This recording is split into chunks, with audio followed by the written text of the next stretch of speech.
Hello, Tom. How you doing? Sections. Yeah, right, that's it. We got the Trump chair right over there. Yeah. I thought like I had that throw that into you. Yeah. Yeah. Not my section. Yes.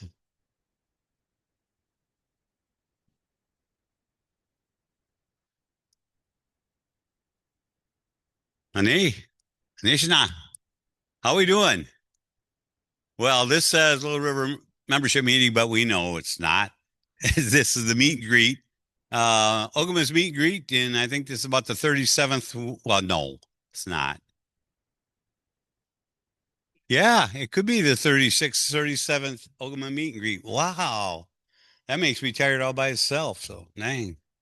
How's everybody? Hey, how you doing? I saw your wife. Oh, there she is again. Hi, Charlotte. Nice to see everybody. We usually try to get started on time. We don't have a lot of people here, but we have enough. We can get rolling. And I hope everybody's doing good. Nothing new here at the resort or at the government. Yeah, right. That's an understatement, right? Um, I don't know. Is there anybody that has never been to a Ogama meet and greet? Oh, Gary, get off from it, pal. Oh, James, you've been to one. I think you were there. Physically, you were there. Mentally, I don't know where the heck you were, but I saw that hat someplace before. Yeah. Hello. Wow. So anyway, it's really just kind of a free thing. I don't have an agenda usually or anything. I try to cover the topics that are concerning to the members. Um, Sometimes I get a little crazy. Sometimes I'm going to behave. I'm just going to try and just be relaxed. I really don't want to talk a lot tonight. I'd rather ask you, the members, what you want to talk about. I mean, there's a lot going on, and I'll be happy to try and answer Vicky. I'll answer Vicky, but I won't answer anybody else. How you doing, Vicky? Well, hi. Oh, that's not you and Vicky. Like, yeah, I know. You two look alike. That's only because you're sisters, right? Nice to see you both. So anyway, yeah, it's kind of just laid back, whatever we want to talk about. Um, After this, the EDC Little River Holdings wants to give a presentation. We have Tyler over here who will be doing that after all said and done. But yeah, it's just kind of laid back. Let's talk about whatever you want to talk about. I can do a couple things that I know of. One is my cousin, second cousin passed, uh, and Rita Sherino, and she passed yesterday, and I couldn't attend her funeral. I really apologize to any family. Obviously we're busy at this time of year, and I really feel bad when I can't make the funerals, especially a family. But uh, Rita Ba, and then when of course we lost Jay Ba, Jay Sam, and we've lost others along the way, and I don't want to go through the names because I'll miss them. Another person that we lost recently, and I did put that up here, is, huh, okay, watch this. Ha, there we go. Look at that. Ernie Stevens Jr. He makes me look like a little kid. He's huge. Ernie's always been huge in more ways than one. As if you know, he was the chairman of National Indian Gaming. I had the pleasure of seeing Ernie 3.5 weeks ago. 3.5 weeks ago, I was over in Minnesota at the gaming thing. He was given an award, and he caught me at breakfast while I was having my breakfast. We were going back and forth, waving at each other, but he was busy and I was busy. And so he said, "Come on, let's get our picture taken together." And so that's from Minnesota 3.5 weeks ago. There was nothing, no indication that he had any problems. He was just his regular self. And we talked about the longevity. He said, "You've been a chairman a long time."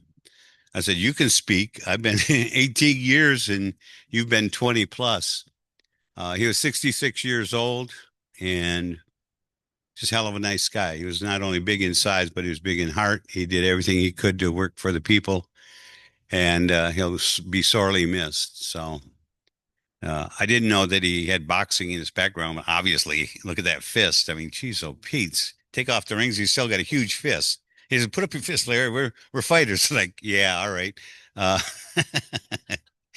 I'd have to jump up, hit, and run. That's how I'd have to fight that guy. But no, just a nice guy. So I don't know. You go through life and you lose people, good people. And I was looking at the membership list here. I just had that run off. And the elders now represent almost 50% of our tribe. I don't have the number right in front of me because I asked for it late, but oh, I do. Here I do. We have 3,852 members. 3,852. Of that, 1,588. We're at 45 to 50% going now. And I know when I started, they represented about 20%, and then it kept climbing and climbing. And talk about Lee, 2, 3 years into my first term, she was given the numbers, and she was talking about elders insurance. It says you have to understand people, and she had a chart, and I love charts. I can see it. And she said, by year 2015, we're going to be here. By 2020, we're going to be here. And she went through the chart, and she was right on, and she did the math. If you do the math and you figure elders are 55 and above, another 20 years, what size is our tribe going to be? Yeah, absolutely. If we were at 4,000 and now we're at 38, we were over 4,000. Now I think we were 43 or 42 at one time. And now we're down to 38. And then half of them are elders. You know what's going to happen to the tribe. It's obvious. And so we need to take that into effect, into consideration. And, my thing is, and I get beat up sometimes and some people like it, but I really think we need to look at the opening up the enrollment. And when you say that, people go, oh my gosh, there goes our per cap. It doesn't have to include per cap. What we should be doing is enrolling our eighth blood people and getting it ready. Yeah. And giving them what's due, their descendants. And it doesn't have to include the money. It can be their hunting and fishing rights, and we can start on it now. It's not going to be an easy process. It takes a lot of time to do that. But that's what we should be worried about for enrollment. We should be worried about getting those our descendants included. And I still believe that's the way we should go. The other thing is, and you can take Sault Ste. Marie tribe, which has lineal descent, and maybe that was the way to go in the past. But if we don't, we kind of play into what the U.S. government, some people believe, was the intent. The intent was to have us have to give our blood quantum, which nobody else does. And if you dissect it and dissect it and dissect it, it's only a matter of a few generations, and we're not enough to show that we even exist. And obviously, we don't want to do that. So I'm all for doing the enrollment, at least with 8 bloods, and starting the process very soon. What else do we have going on? I really don't want to get into me talking about things. I'd rather have you talk about things. What's on your mind? There's a lot going on in the tribe, as always, but it feels like now there's even more going on within the tribe, and nothing is easy. Nothing is easy. We've grown, and we talk about growing pains, and yeah, it's growing pains, but also there's a lot more going on. I know how I look at how the world's changed in the time I've been Ogama, and then I look at how the tribes have changed, how the river has changed. We talk about the influx of casinos in our area. When I got here, we had the Victory's Casino up north, and we had Saginaw Chippewa there, and we had that was about it really for any type of competition. Since that time, we have Turtle Creek and we have Gun Lake and we have a lot of competition now. The fact that we're doing as good as we're doing, and we are doing good. It doesn't matter what people are saying. Overall, with the competition and what things have gone on, we're doing very good. And when you talk about the casinos, you talk about the people that are sitting right there that have worked very hard, and it frustrates me. Doesn't take much to frustrate me and some of the other people as well. But it frustrates me when we get a bad name for the hard work that we do because I know the hard work that goes into running this thing. It doesn't just happen. This meeting didn't just happen. Geez, I suffered 3 frustrations just this morning trying to get this set up, that picture on the screen, the information put on, and so it's a different world out there and it's a different tribe. But overall, I think you can be very proud of our casino. I think you can be very proud of our tribal government. It doesn't mean that everything is going right. And I see things that need to change, and partly within the legislative and the judicial even, and the executive. And obviously I had the executive, and the executive has most of the employees, most of the departments. And I see things that should change, can change. Bonjour. And you work at it. So I don't know. I'm happy to be here. I'm happy you're here. It's nice seeing your faces because sometimes I only see you once or twice a year. Um, I'm going to really leave it at that. I don't know what else. Um, hmm. No, I really want to hear from you. I was talking to Sherman earlier, and Sherman has his concerns about the EDC and Little River Holdings, and I agree. I think that that's a concern. I've asked the board members to please attend, and but we do have Tyler here tonight, and the EDC again, like I said, wants to give a presentation after this meeting, and I'll go as long as you need to go. We expect a pretty good turnout. Oh, I see Brittany's here as well, and Jim Wabandato. Uh, we expect a pretty good turnout tomorrow. And I know there are people that are looking for us to get a quorum. Quorum's hard to get. As we know, I think we have a little over 900 registered members. And to get a quorum, you have to have a certain number, 25% or whatever. And so that might be a challenge, but they've actually put up more tables and chairs because they're expecting more. I guess the number of rooms that we got were pretty much booked. So we expect a fairly good turnout tomorrow. So I think that's a good thing because you getting a quorum and being able to affect some of the government decisions, I think is a good thing. It's almost impossible to get a quorum. I'm glad that we have the ability now to possibly get it. So that's the other thing.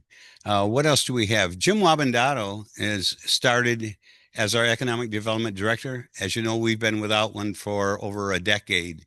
So Jim, you want to just stand up for a minute? He's part of the Wabandato family.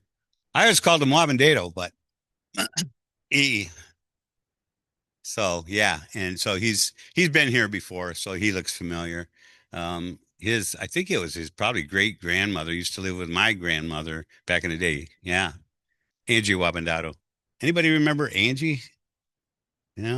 Oh, she was. Oh, Michelle does. Yeah, she only spoke native and wonderful woman. But anyway, I'll quit just pooing here. But anybody have any questions? We can have a mic. I see that there's a microphone up there. I don't know if that's a traveling microphone. If anybody wants to talk about anything, please get it started. I don't want to be the one to do so. Okay, hearing nothing, this meeting is done. Let's Oh, come on, don't be shy. Oh, we do have somebody up there. I don't know who it is, but somebody. Mark Huddleston, Oh. triple ID 3230. I had a couple of questions. Yes. Are you still withholding the state payout in tribe? Are we still holding the estate sale? No, the payment we make to the tribe Oh. in the slots. Yes, we are still holding the 6% money. That's correct. And then have you heard do you have contingency plans for the government shutdown? The there a government, I understand. Well, the state government just approved a budget, and then the federal government, I understand, just came to some agreement, or did I hear something wrong there? Did they do it today? I don't know. Okay. What was the question there? I just wondered how they, what might have effect on the tribe for funding from the federal government with our grants. Yeah, what we do normally is all of our grant funding agencies usually write to us and let us know what the procedures will be. In most cases, I think we're in pretty good shape. And now with that, the state government has approved a budget. I think it's a short-term condition that will probably work itself out within a week or so, but they do keep us enlightened as to what's going on. So. And then the other thing was the state compacts coming up in 2017, is it? Yes, I think in 2 years or a year and a half or so. Okay. Mhm. There's anything to talk about that or not? Or Well, yeah, and you talk about the holding of the 6%. Years back we used to pay 8%, and then when we ironed through the compact, we lowered it to 6%. And it's my belief, and of course, there's a scuttlebutt about that, but my belief, my understanding is that the state is not honoring the compact. And that's why I thought that we should hold the money back. And we've been holding it back for now 4 or 5 years. And the intent is to hold it back this year again. That amount, I think, totals around $12 million. Don't quote me, but it should be around $12 million about now. It's been about 4 million per year. And so we're between 12 and 16 million that we're holding. It's not my intent to release that money. It's people have said that we've spent the money, it's missing. Larry's got it in his back pocket. You've heard all those things. It's in an escrow account. It's firmly put away and doing what we need to do. And we're still talking with the governor. Matter of fact, I have another meeting coming up with the governor, and some of our staff has a meeting coming up with the governor. Last time I talked to her, which I don't remember what it was, I think it was last fall, about a year ago. And we mentioned it too. And I let her know, yeah, we're still holding it, and no intent to not hold it. Because again, I think, the compact had certain requirements, and I don't believe that the state honored their part of the compact. And because people said, oh gosh, you start messing with that, they're going to shut us down. You're going to get us in trouble. You're going to get us in court, blah, blah, blah. And maybe I should knock on wood, but nothing happened. Why? Because I think the state government also realizes that we have a reason for holding that money. And, we're talking, and you also hear that there's nothing going on with the Muskegon Casino project. And I beg to differ, but we that's my last. just have the land in trust, the 80 some acres or 60 some acres in trust. And that went through the Department of Interior, and it's for non-gaming purposes. Okay. It's a longer story, but that's what it is. So, yep. Megwitch. Yeah. Nice to see you, Mark. You too. Yes. Michelle Gibbs, 1252. Speaking about the compact, you can go into like the Eagles of Muskegon and a couple little bars, and they have these little video. They're like slot machines. They don't pay you any money. They pay you like Visa gift cards. So when we renegotiate our compact, are they violating our compact right now with that? That's being looked at by the State Gaming Commission, and they just shut down about 10 of those. It's real tricky because, what the gaming compacts say is basically talking about money. Well, if they're not giving money, but indirectly they're giving something of money value, is it not the same thing? So they just shut about 10 of them down. Most of them are over in the Detroit area. And we also give notice when we see something like that happen. And there were some in Muskegon, as you remember, I think 3 Cherries and a few more that got shut down a while back. My problem with that is when if they are allowed to operate for 2 or 3 years and they get fined, shut down and fined $100,000, not a bad deal. You know what? Yeah, I think that the fine should be a lot heftier. But in those cases, they're not necessarily in violation of the gaming compact, as far as I understand, or the gaming ordinances. Okay, we'll move on to harder questions. And just before your next question, we do have a couple council members. I think I saw someone around here. Well, I know Gary's here, but yeah. Anyway, if there's any counselors, feel free to answer these questions, or if you hear me saying something you don't agree with, feel free to let the members know, because that's the whole purpose. So, okay, Michelle? I know you can't answer for council, but we heard that there was 14 or not 14, 10 names of files that an audit firm came in and looked at Yeah. for enrollment fraud, but they're a financial company. So how do they get to look at people's files and claim that there's enrollment fraud? Good question. Yeah, And I can't necessarily answer for the job of council. I know. And if you listen to the last council meeting, I invited council to this. They're always invited to this meeting, and I invited them to the spring or the fall membership meeting. And there are some on council that believe they have no need to be here. I happen to disagree with that as well. I think that these meetings are for the membership. I've never said they're the OGMA's meetings. The OGMA officiates, but these are meetings, this one and the one tomorrow, are for the membership. Is for the membership to be given information and also the ability to ask questions. That's my belief. Apparently council disagrees. But talking about that, and, again, sometimes I have to be a little careful, but what happened is we did have a financial audit. And by the way, just yesterday or the day before, the financial audit was confirmed and sent back. So that financial audit is done. What happened in the process is, my understanding is that there were 10 names selected to be reviewed for enrollment. Now, the concern is that we don't believe that a financial auditor should be looking at people's files. I don't know that they did look in the files.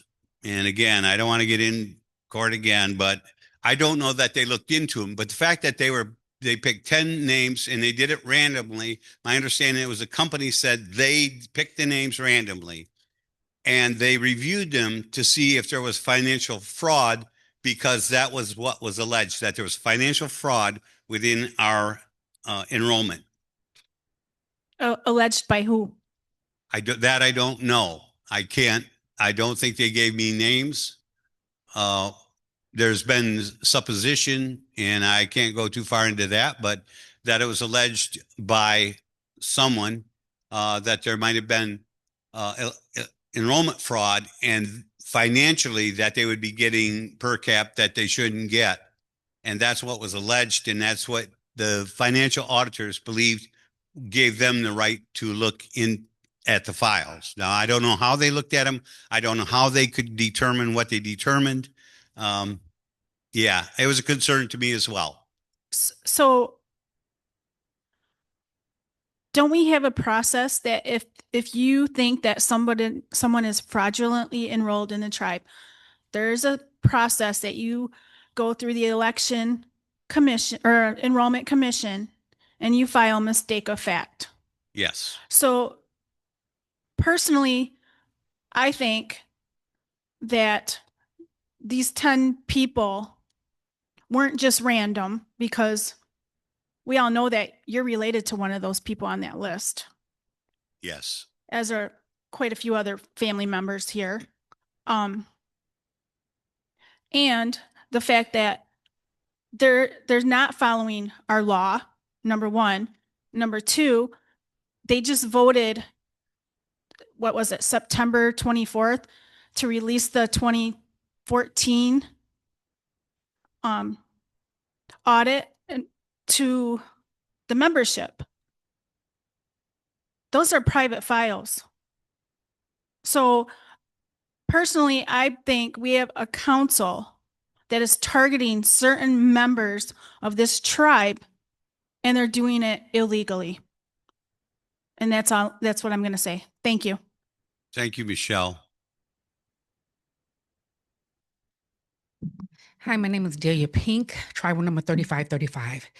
It's a couple of things that she spoke about that I wanted to bring up. Sure. As far as enrollment, when she said that investigation, when my family was enrolled, my great-grandfather is Chief Yellow Sky Eagle. We were enrolled and then we was disenrolled at one point. In order to prove who we were, not only did we give our documentations, we gave government census, birth certificates, death certificates. We even did a DNA on my grandmother, which passed, plus her sister and their children to determine who we were. Sure. So if anybody else didn't get a chance to go through that, if you did them like you did us, then maybe we wouldn't have people that's in here fraudulent. That's first of all, that kind of hit my soul. Second, we come up here multiple times a year, and we're only getting 10% off of whatever it is that we get as a member of the Ottawa tribe. My thing is, why are we not getting more percentage off? You know, like we go to the gas station, we can get gas and cigarettes, but everything else we have to pay regular price without a discount. When we come into these stores, that 10% discount is technically just tax only. And why, as members, we're not getting more of a discount to where we could appreciate it and see it. My next item is, you talked about a trust fund. Is everything that we have or own in a trust fund so that when we, because you can see it's not that many of us here, I'm an elder as well, so we are dying off.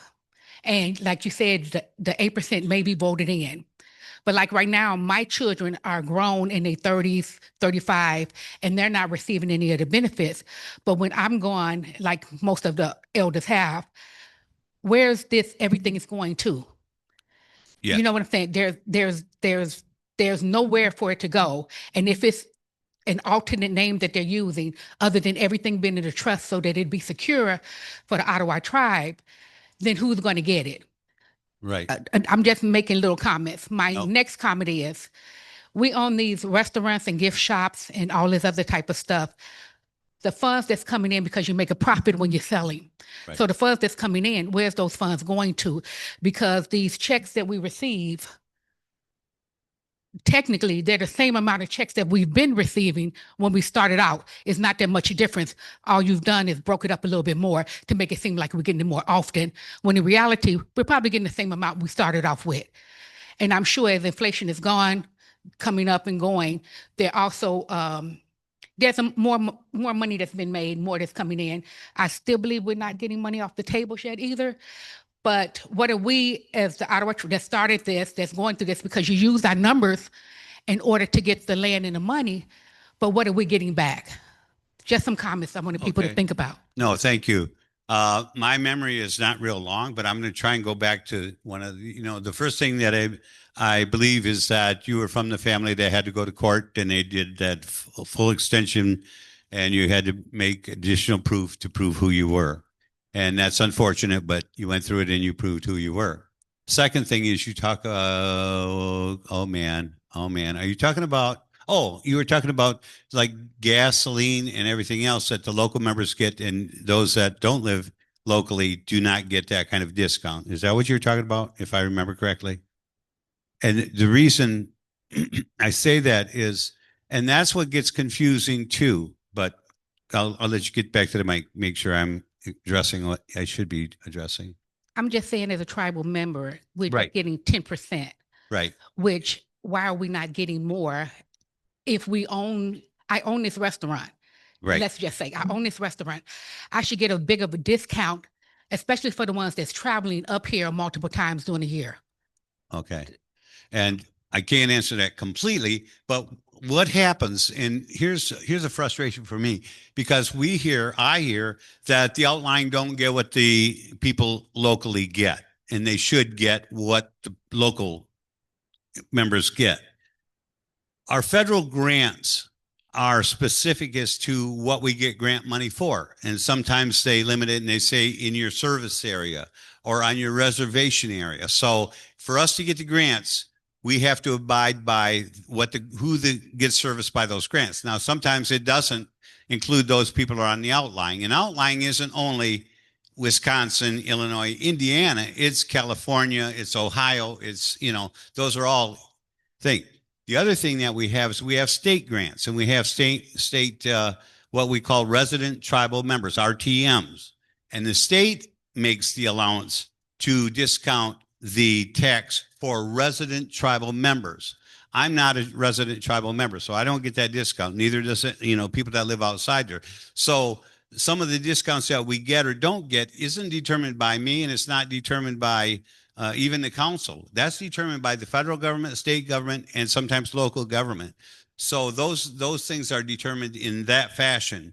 But I keep hearing that the outlying should get the same thing as the people in the residential area.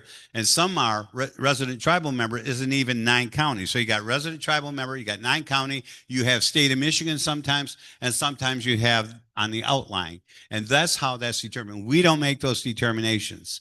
And that's unfortunate, and I sometimes I wish I could get the discount on the gas, et cetera, but I can't because I actually live in Muskegon. Even though I reside here, they take where your home base is. So, and then I forget, what was your other question? With the discount, they don't know where I live at. Right. But So how do they know what % of discount do I get when I go? We do know. they do know by your tribal card, by your tribal number, ID, etc. And the thing, here's the other part of there's a frustration that it takes so much money to keep the things operating. And I have a problem with this too, because we have tribal discount Tuesdays or Thursdays. I think it's Tuesdays now, but there's such a small margin for profit. And everybody wants us to be profitable. And sometimes you can't have your cake and eat it too, is the reality. And you can only give so much discount, whereas then you go in the red. We're in the black by a small amount. And then the more discount we give, and I see it all the time, that there's a small margin, just like with the gas station. The gas station does not make money off from the gas per se. And sometimes we lose money. And so then when you have discount cigarettes and stuff, it's hard as hell to keep that business running at that level. Same thing with the restaurants, et cetera. So that's what makes those determinations. And as I said earlier, we have a lot more competition we had before, and people go, well, we're not growing. Hell, it's one thing just to keep in the race when you have larger casinos operating in your area. Gun Lake, for example. I mean, that's huge compared to us. And does that take market? It sure does, because we both are going after the Muskegon market, for example. And Gun Lake is only 25, 30 minutes from, maybe 40 minutes from Muskegon. Ours is an hour and a half. But I just talked to somebody last week, and they said they'd rather go the hour and a half to Little River because they love our product and our service. So I wish that people understood that we're doing good. We're doing very good. And you can go on Michigan Gaming website, and it compares the numbers of all 12 Indian tribal casinos, or the 12 tribes in their casinos. And it shows growth and loss. And if you look at where we're at with that, we're right where we should be, or better than average. If you look at online gaming, we are, I think, in the top 4 out of 12 tribes. We're fourth place in the ability to make money. So we're doing very well there. But that's not what we're hearing on the outside. That's not what you on the outside is hearing. And I think that's unfortunate, because I think that you're not given the full information. And I think you feel that. And I understand why you would feel that you're not getting all the information, and you're not. Okay, and did you want to speak about everything that's up under the umbrella being in the trust? About what? Everything that's under the umbrella being in the trust. Oh, everything going into trust. Yeah. And that's the other thing I think. And again, you're just talking to me off the cuff, but being here as long as I have, I believe that, we should start enrolling our descendants, just like those that went before us, made sure that we had what we needed and gave us a start. They didn't give us the whole life. They put us in the right track and they said, we're going to give you the best we can. And I miss those people, humble people. We all came from humble beginnings pretty much. And they were good people and they did the best they could with what they had. I think we're the same thing. We're good people. We're doing the best we can with what we have, but we have to pass that on. And if the numbers going from almost half of the tribe being elders, we better start thinking real quick, because you don't enroll eighth bloods, in a year's time. I mean, it takes a lot of time. I think we should hire people to do the research, and we shouldn't be worried about the 500 or the 100% audit. In my opinion, I think we should be worried about enrolling those people that are eighth blood or less. What I think is when you talk about a trust, and I agree with you too, I think that, for example, if you're the only person in your family and you pass, where does that money go? Well, it goes into the tribe. The rest of the members get whatever share you had. And if you have one child and they're not a tribal member, where does that money go? I think that we should do a survey of all the tribal members we have now, and this is really off the wall, and that they should be able to, their percentage go on to their descendants. That's what I believe. And I think that, when we talk about putting into trust, who's going to get all this? If we don't do something, who's going to eventually end up with everything that we've accumulated? We've worked our butt off to get what we have, whether it's the different buildings, whether it's the different businesses. And I can tell you, it's probably the federal government. It is. And when you think it's a long ways away, like I say, when I came into office, it was about 20% of this tribe was elders, and now it's 50%. All you have to do is do the math. And in about 20, 25 years, we're going to have a whole lot less people. And in 50 years, we probably will be extinct for all intents and purposes. So within 50 years, I believe that the tribal government, even less than that, the tribal government can say they don't exist. And we're going to show you that they don't exist because we have nobody that's, eighth blood or that's registered. And is that part of the idea of the federal government? I kind of think so. And they sure as hell wouldn't mind having what we've built up. So we should be planning today, tomorrow, and getting these people enrolled. And again, people get nutty about it because I've even heard it, that's going to cut our per cap. Forget about the per cap. Please forget about the per cap. Let's talk about getting their rights to them. Let's get them enrolled as a tribal person. And we are a sovereign government. We can enroll whoever the hell we want. And if we say that eighth bloods are part of our tribe, they are part of our tribe. And I really think we start, if there's anything we should be start doing, that's it. So I don't know if that answers your question. Sometimes I just get rolling, but. Israel Stone, 1735. A couple points. If you guys look at what Red Light just did, Chairman Daryl Seekey, who is probably one of the most influential tribal chairmen in the country right now, with everything they're doing for sovereignty and stability and viability of their people, they just made everybody last year, everybody on their roll 100% full-blooded. Yes. The federal government can't choose or dictate how you establish your role. Right. They thought it was more important for long-term viability and sustainability of their people to have everybody be full blood and increase their role so that they could continue on for many generations to come than anything else was. They put that first. What we fail to realize often when we're talking about blood quantum and we're talking about 100% enrollment audits, I'm not afraid of it. I have my BIA letter from 1976. Okay, I have no fear about it. But what I will tell you is when we start talking about those things, we are putting our stamp of approval on the federal government system of genocide. See, when it became so egregious for them to just outright murder us, they moved to disease and infection. And then that became egregious. So then this man named Pratt comes along and says, kill the Indian, save the man. I know what we do. Let's assimilate them. Let's cut their hair. Let's remove their culture, their language. Let's take away their identity and dehumanize them. And they did. They embarrassed our children. They stripped them down, cut their hair off, threw lye on them, treated them like animals, gave them a Western European name.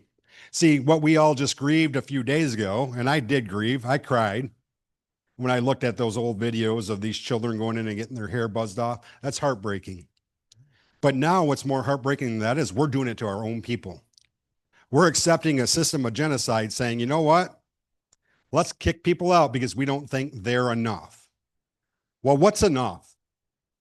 When our ancestors fought these battles and you look at the letters in the Our Journey book and you look back through history and they were writing to the government saying, recognize us, honor our treaties, give us our rights, all these things. They weren't fighting for the half-bloods, the full-bloods, the quarter-bloods. They were fighting for the whole of the tribe, all of the people. And I was on tribal council when the Loans family and the War family and LaHaye and everybody else went through that travesty, because that's exactly what it was. It was trash. When you try to steal somebody's identity from them, that's the most inhumane thing you can do. See, Hitler took his pages out of U.S. history books on what they did to the Native American people. He followed the model. Genocide is a scientific system. You have to remove the human element. That's why they tattooed them. They had to remove the human element from our ancestors to do all the insane, grotesque, terrible things they did to us. And now we have people sitting in our tribal council meetings talking about Kadewias, talking about Chamokman, talking about all this other stuff. You know what? That's flat out racism. You can label it under anything you want to other than that, but that's exactly what it is. And they need to check their hearts, because that's not the way our ancestors intended us to live. Our very belief system was founded on the principle of humanity, just loving people. Where did the love go? Because when I tune in on a Wednesday afternoon, and I used to go to council meetings often, you know this, but I stopped going because I felt gross when I left there. And when I listen in on a Wednesday afternoon and I hear the name calling, the racism, the hate, the elimination theory, the people that want to do away with, or the people that claim they're traditional living by the 7 grandfather teachings and violate them in the same meeting. You know what? Don't talk to me about being traditional if you're beating your wife. Don't talk to me about being traditional if you're shouting down elders in our council meetings. Don't tell me you're traditional, because our men wouldn't deal with that. Back in the day, you did that in front of men, real men, they would have pulled your card. That would have been a problem. Today, everybody stands behind this protection, weaponize the police, right? That's not what our tribal citizen police officers are here for. Somebody stands up for their belief system. Officer, have them removed from the room because they're saying something contrary to my belief system. My question is, when are we going to instill humanity back into this tribe? Right. When are we going to stop getting contentious with one another over what's said, over opinions? Listen, this world's gone mad. We've seen it throughout history. Charlie Kirk, Martin Luther King, Donald Trump attempt, all these other things, for people expressing opinions. And what happens is when people stir so much hate and discontent, it breeds that kind of outcome.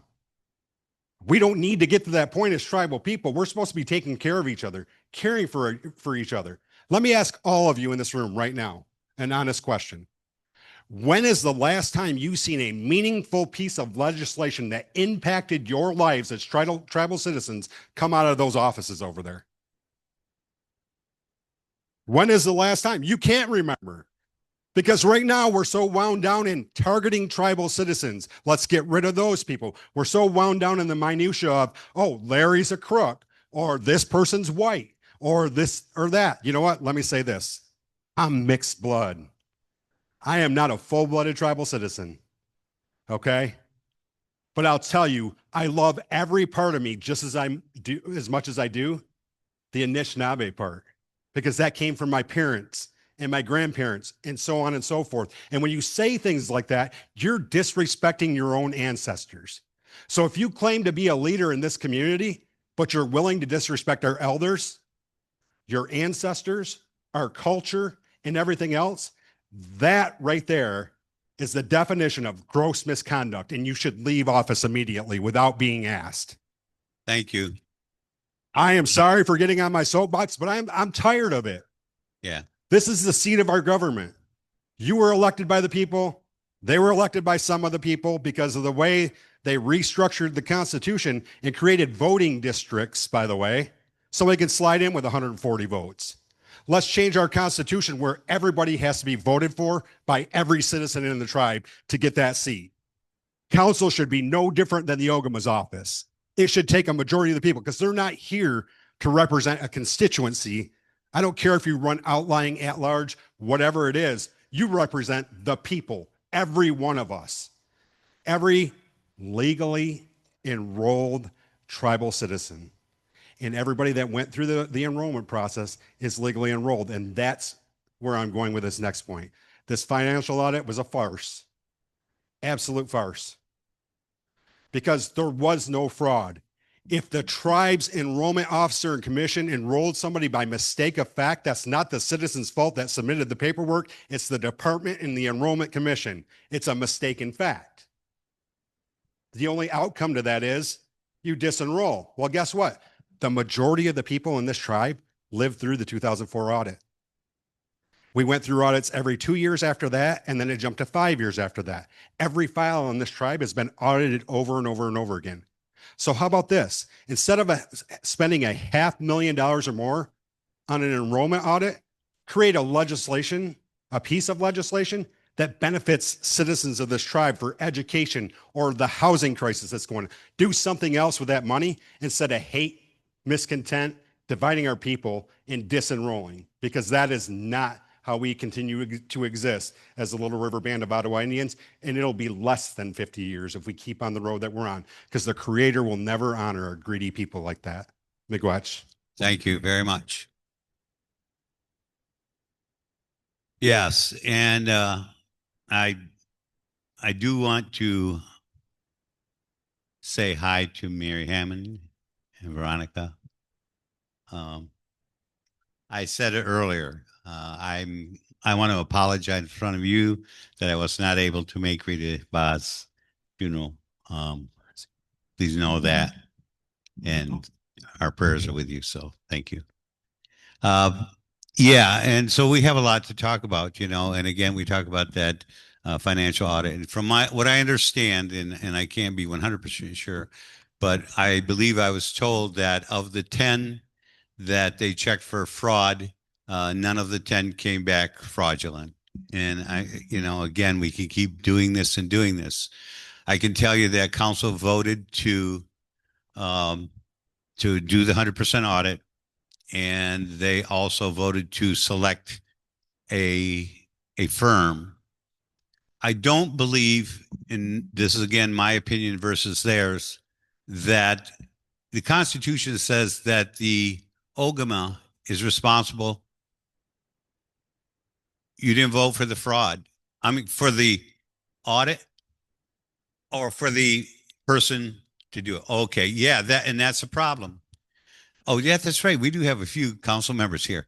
So, yeah, thank you for that correction. So somehow it's believed, or at least the two people, what are we talking about? The speaker and recorder believe that it was voted on.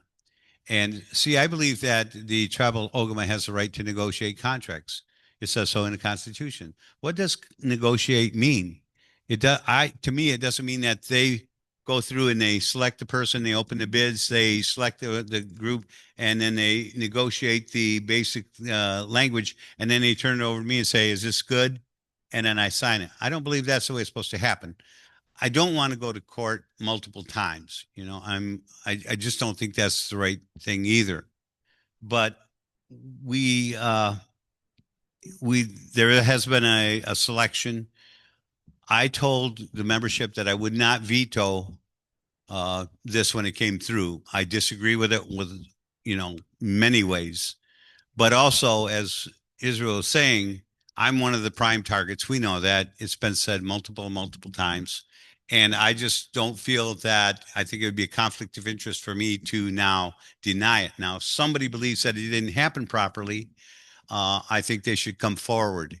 It won't be me. And now the pressure, matter of fact, just as I was driving here, is on for me to sign the contract. And so be it. It will probably be done shortly. I don't think it's proper. I don't think that this council did it, and we know, and I know Misty spoke up, and I think Connie spoke up, and I think Gary spoke up that I know of, and maybe Tammy too, but that something wasn't done properly. That's going to have to be handled some other place, some other way. As I say, I have it on my desk now, and I did turn it over for a legal review. It will be what it will be, but I really feel bad. Ron, how are you? Hi, thank you, Mr. Ogama. My name is Ron Pete, and I'm 4158. Israel, you're just spot on. You said half the things I wanted to say here tonight, but I think one thing that we do need to do, in all sincerity, is tomorrow I hope we get a quorum.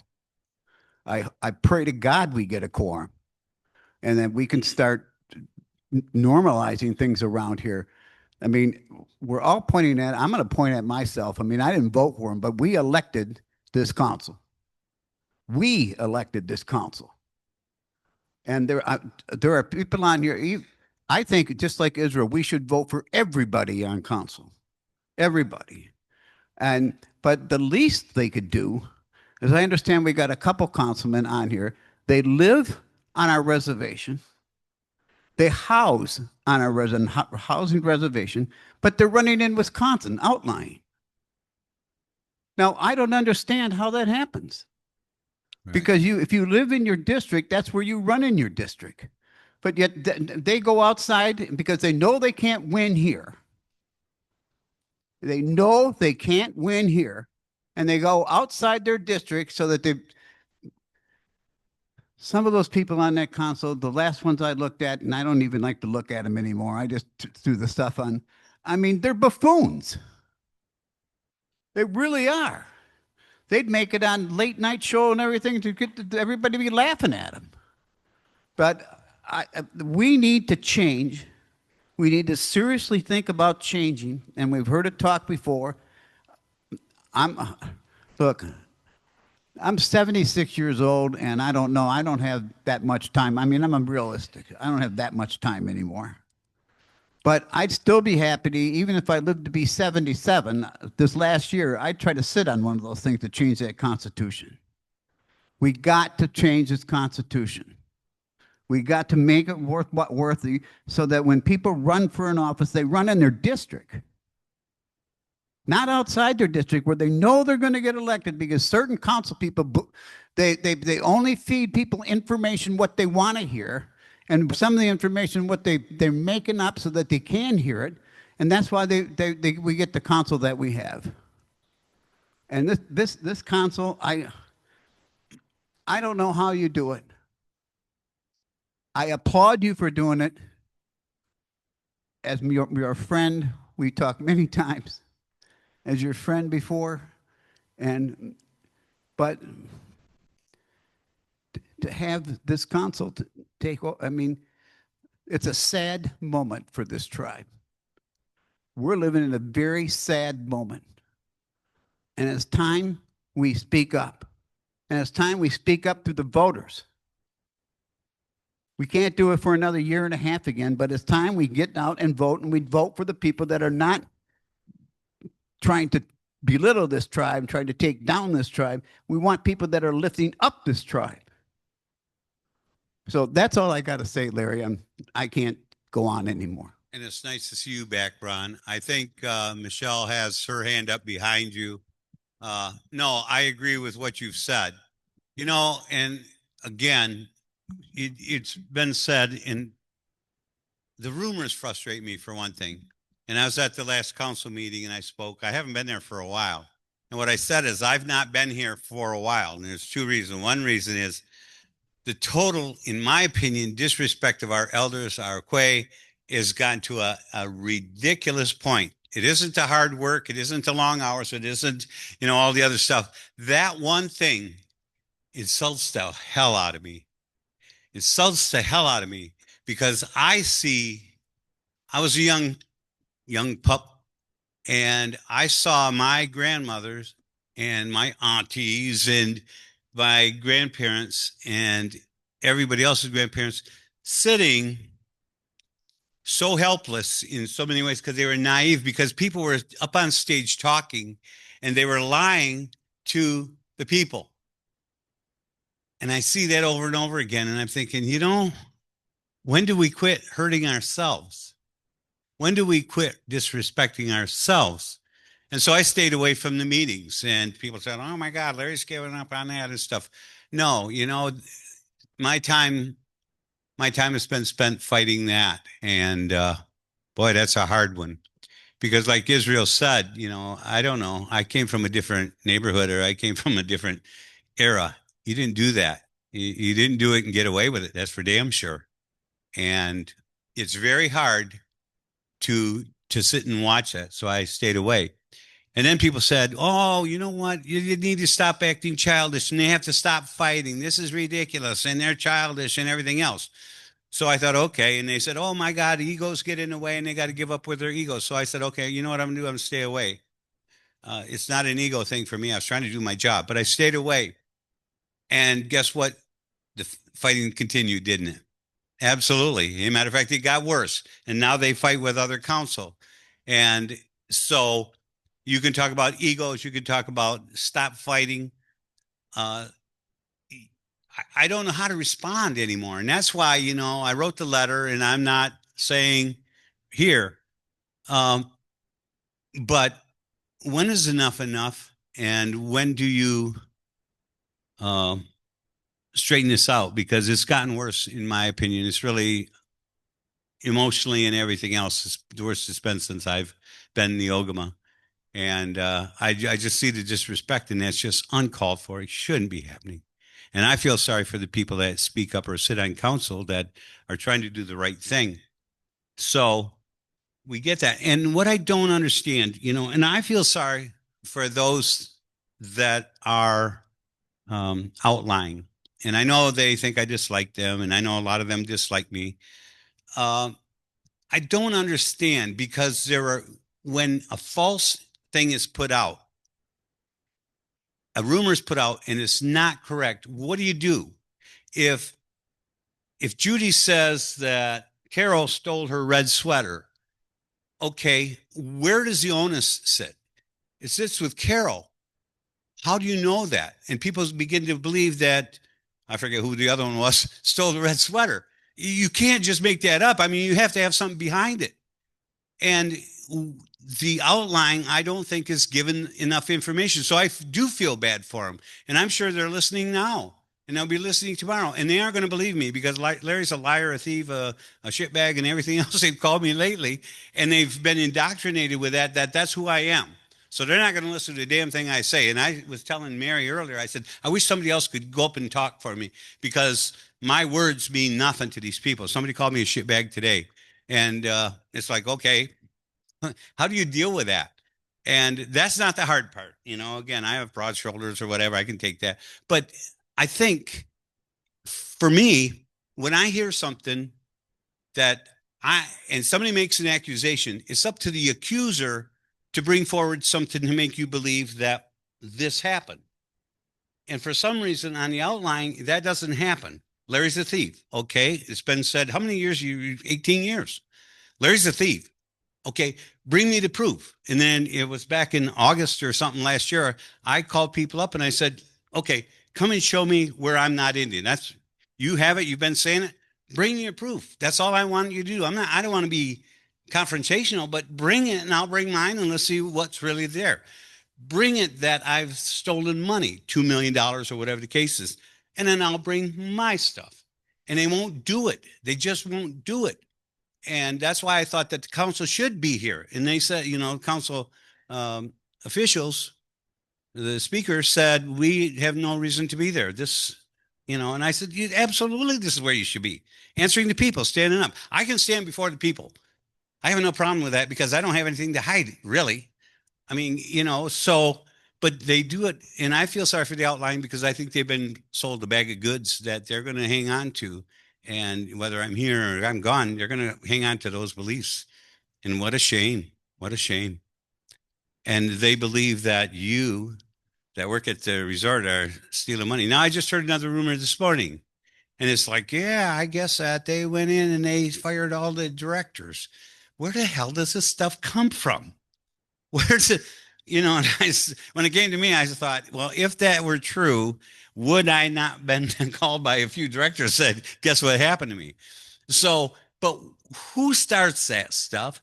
Why do they start it? And I remember being at home on my couch and all I got was the paper. You guys don't even get the paper anymore. Oh, it's supposed to happen after I resigned. Oh, okay. See how the rumors go, the old telephone game. So, but I remember, first thing I read the Constitution when I became a member, and I thought, okay, is this okay? But I asked for, don't just call somebody a liar, and that's it. And I asked for proof, and I expect that and that's where the rumors have gone to hell. And there wasn't even Facebook when I first got in office. Now we have Facebook, and not everything on there is incorrect, but a whole lot of it is. And the people on the outside don't know. And they say, we don't get your information. We don't know what's going on up there. Well, they took the currents away from the Ogama. I thought that everybody should get a paper in the mail if they wanted it. And especially some of our elderly people that don't have a computer. And then I got faulted for what was in the paper because I was putting political stuff in there. It's like, well, I was trying to keep people informed. So no, we can do a better job. And it's up to you if you think it's a better job. I'm not going to argue either way. But anyway, that's what we go through. Michelle, did you have a question? Because you got to do this to me. I do that to people sometimes too. Yeah. So I've asked for quite a long time about the Constitutional Convention.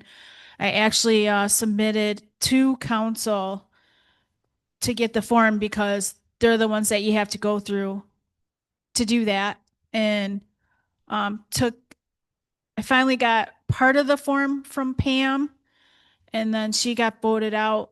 And this current council, I can't get any information. I can't get them hardly to answer an email. Matter of fact, the email that I did get requesting information, I was told that they're not gonna entertain that until they talk to an attorney, and I should be able to hear something back in 2 weeks. What? Okay. So it's the recorder's job. It states in the Constitution, it's the recorder's job to keep the membership informed. And she is the one, currently Susan Dahl is the recorder. She's the one that has the authority to release that information that I've asked for. And apparently I'm not going to get it. So as far as holding a constitutional convention, it has to go through council. So at this point, our hands are tied again.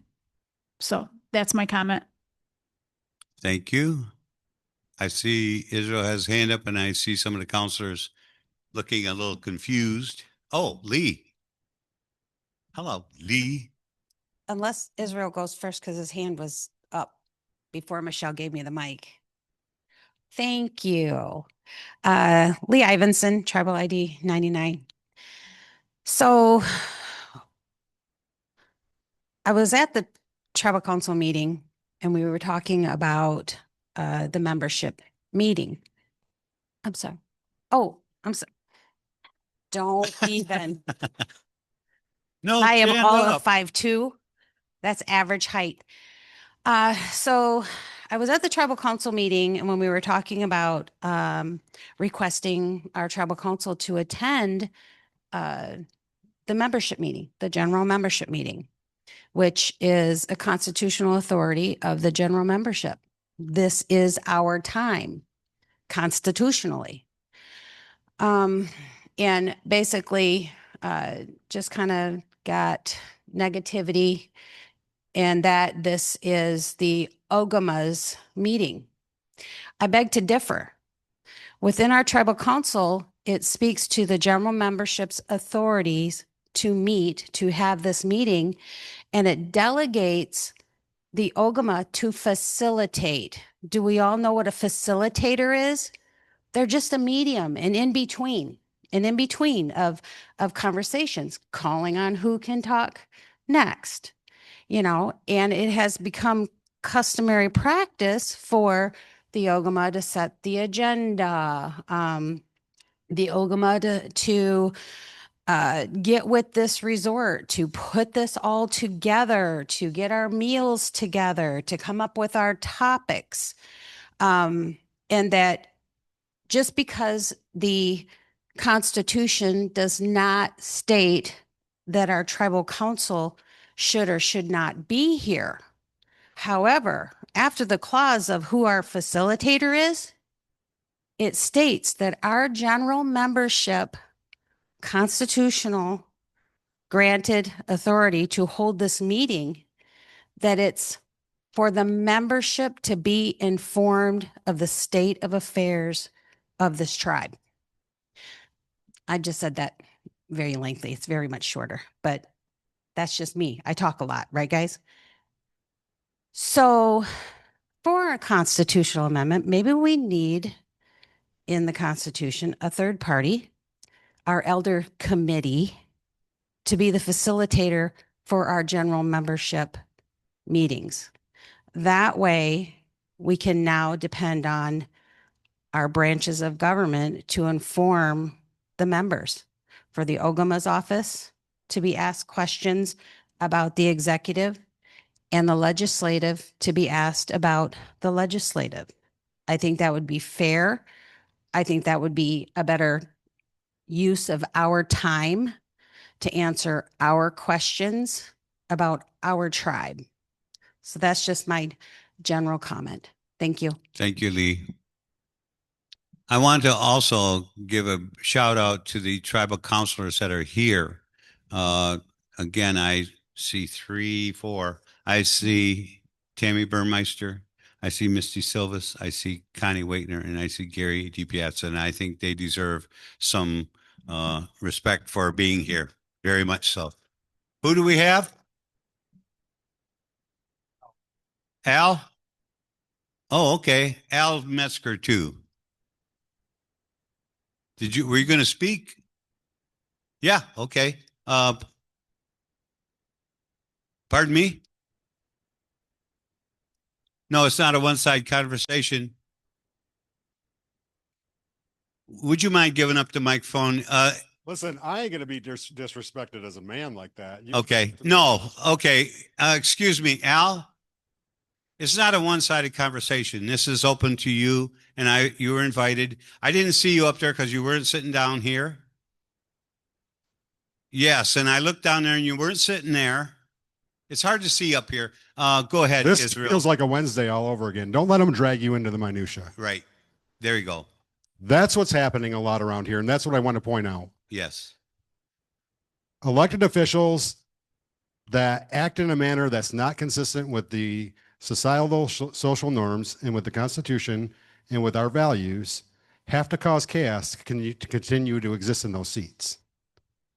They breadcrumb you, give you half truths, partial truths, a tad bit of the truth, just to bring you along with their story.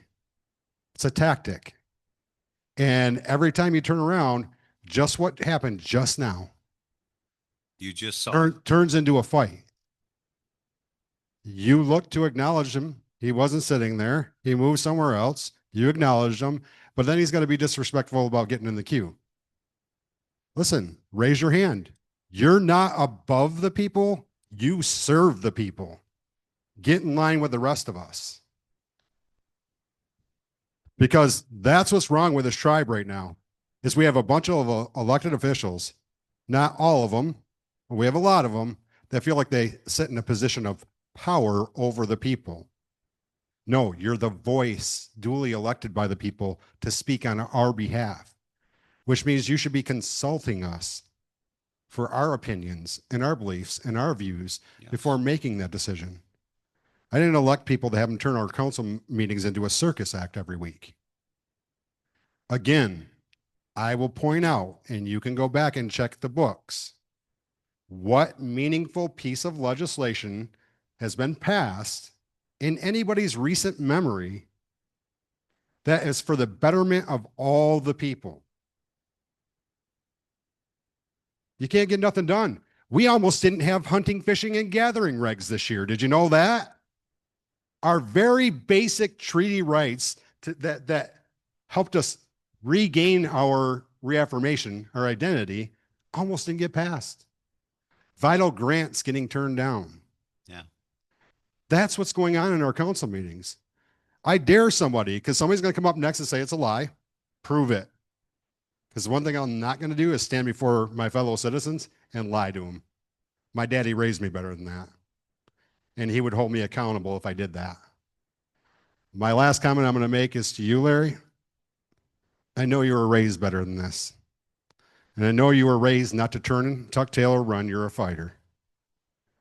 I know when the people elected you, they supported you to sit in that seat. You're going to be lied about. You're going to be smeared. You're going to be defamed, and it's terrible that it happens. But the reality is, the only thing separating the citizens of this tribe from Wednesday afternoon behavior all the time is a good person sitting in the Ogama seat. And it's tough, and it's sad, and it's heavy on your shoulders. And I feel bad for Michelle and your children. But we suffer for the people. We were talking here just today, and many of us, a lot of you guys might not know, that the average time in seat or in this building for a tribal member that's a director right now is about 17 years. Tribal citizens took 17 years, roughly, to aspire to their development staff. Some of us have been around here for 26 years. Connie, 19. Shar, how many years? 20 for Shar. Michael, how many years? 18. And what's funny to me about this is you look around and you hear about the directors that are being attacked in this place. It's not the non-tribal citizens. It's always the tribal citizens. Let's attack our own people. Let's tear down our own people. Why? Because they gave up their comfort? You're sacrificing your comfort, Larry. You're sacrificing a lot of times your dignity, your masculinity. Every part of you gets sacrificed in those meetings because when people pull your card, you just got to bite your lip, be quiet, and try to move forward for the best of the people. But you're not a runner. And I know about that. I know what bloodline you come from. And that's not who our people are. So you got to stand and fight. Even if it means you standing against 5 people every Wednesday, our job as citizens is to meet him there on Wednesdays and stand beside him. And that's where we failed as a community is we're not exercising our voice enough, and we're not standing beside the Ogama's office, the guy we elected to serve in that seat. And I feel bad and unfortunate for the people outside of this area that don't know you personally, that don't know who you are and how much time you put in and how much effort you put in. I feel bad for those people in those outlying districts because if they got to know you, they would know you're not a thief. They would know you're not a coward. They would know you sacrificed many date nights with your bride and birthdays with your children and grandchildren. They would know these things. And I just want to encourage you before you make your decision tomorrow to remember who you are and where you came from, because you came from good stock. You served this community way before Little River ever even existed. I remember the Grand Rapids Indian Center. I was just a little kid. And I remember Uncle Bob loading us up and taking us down there, and you guys putting us on buses and taking us to the UP and Chicago and going through beating classes and all the things you guys did for us. You've been a servant to the community way longer than 18 years. You've just been the Ogama for 18 years, not just. Just remember, Larry, where it is you come from. And don't let any coward run you out of here. You're a fighter. Thank you. Thank you.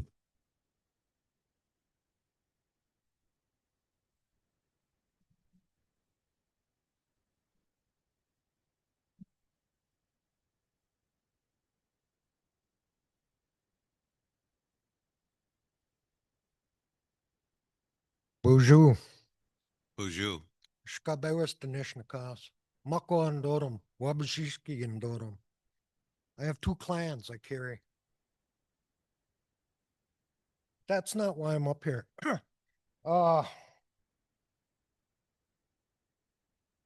Couple corrections.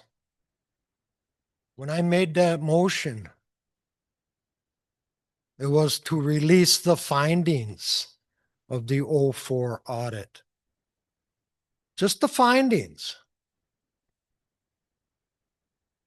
And also during that day, we repealed the 07 resolution that held those files enclosed. So all I did was release the findings. No names, no social security number, no phone numbers, nothing. You know, we talk about blood quantum. Where we're going to be at in 80 years. I have a grandson who's a tribal member. And he'll have tribal children because I take them where tribal people live, associate, gather. He's been to Bay Mills. He's only 5 years old right now. He's been to Baraga. I take him places. You know, we talk, I heard Red Lake want 4 forts. Well, did you know at one time they only counted Red Lake blood? If you were White Earth blood, they didn't count that blood. If you were Mille Lacs blood, they didn't count that blood. If you were Turtle Mountain blood, they didn't count that blood. All they counted was Red Lake blood. So if you had a child with somebody from Turtle Mountain and you enrolled them in Red Lake, all they would count would be the Red Lake blood. Then they realized what they were doing. Looking at a history, looking to the books. You know, you talk, what else did I? Oh yeah, the withholding of the taxes. I believe it's only been 3 years, Mr. Huddleston, and that's $6 million a year. It hasn't been 4 or 5 years. We're going on the 3rd year right now at $6 million a year. Yep, withholding it. Yep. Yeah, and I'm giving you the answer, sir. You know, so 2 to 3 years is quite a bit of difference. The amount is the same. The 18 million is the same. But it's only 3 years, 6 million a year. And I heard an elder say, districting.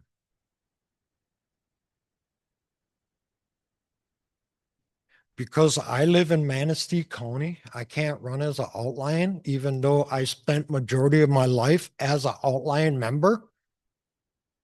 Is that so wrong? I'm more in touch with outline than somebody outline.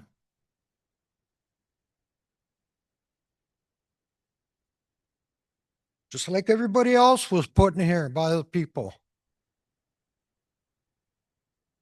You know, you talk about division. You know, I worked at this casino for 14 years.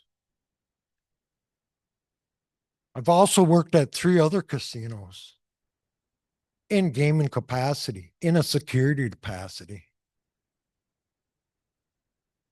But when I started working here, the only job I could get was a dishwasher.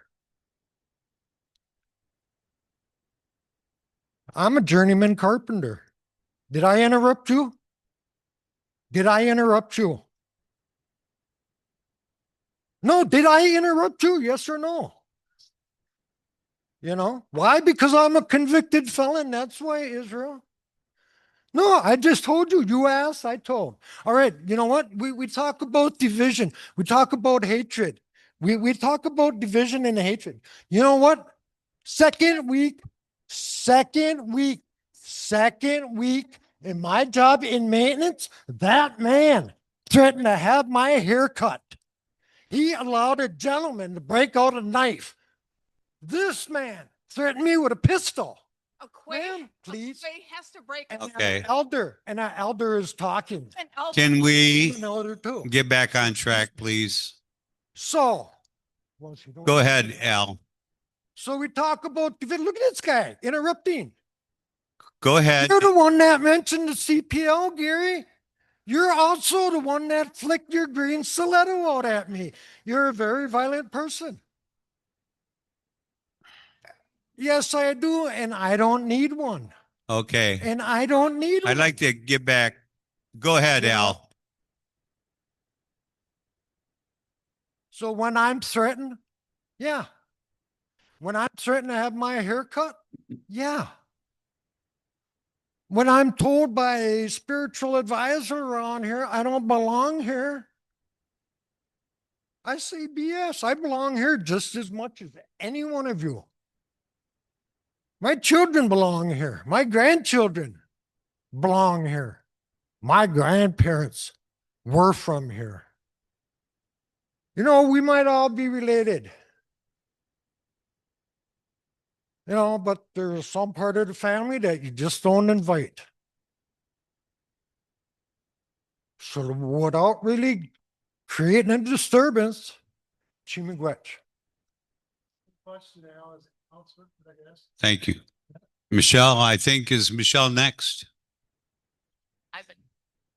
Do you want to ask? Laura? Okay. Go ahead, Laura. Is that what's Brad Pringle's position? He's the comptroller. Okay. I think we need a microphone. Nobody can hear you. Sorry, Mark.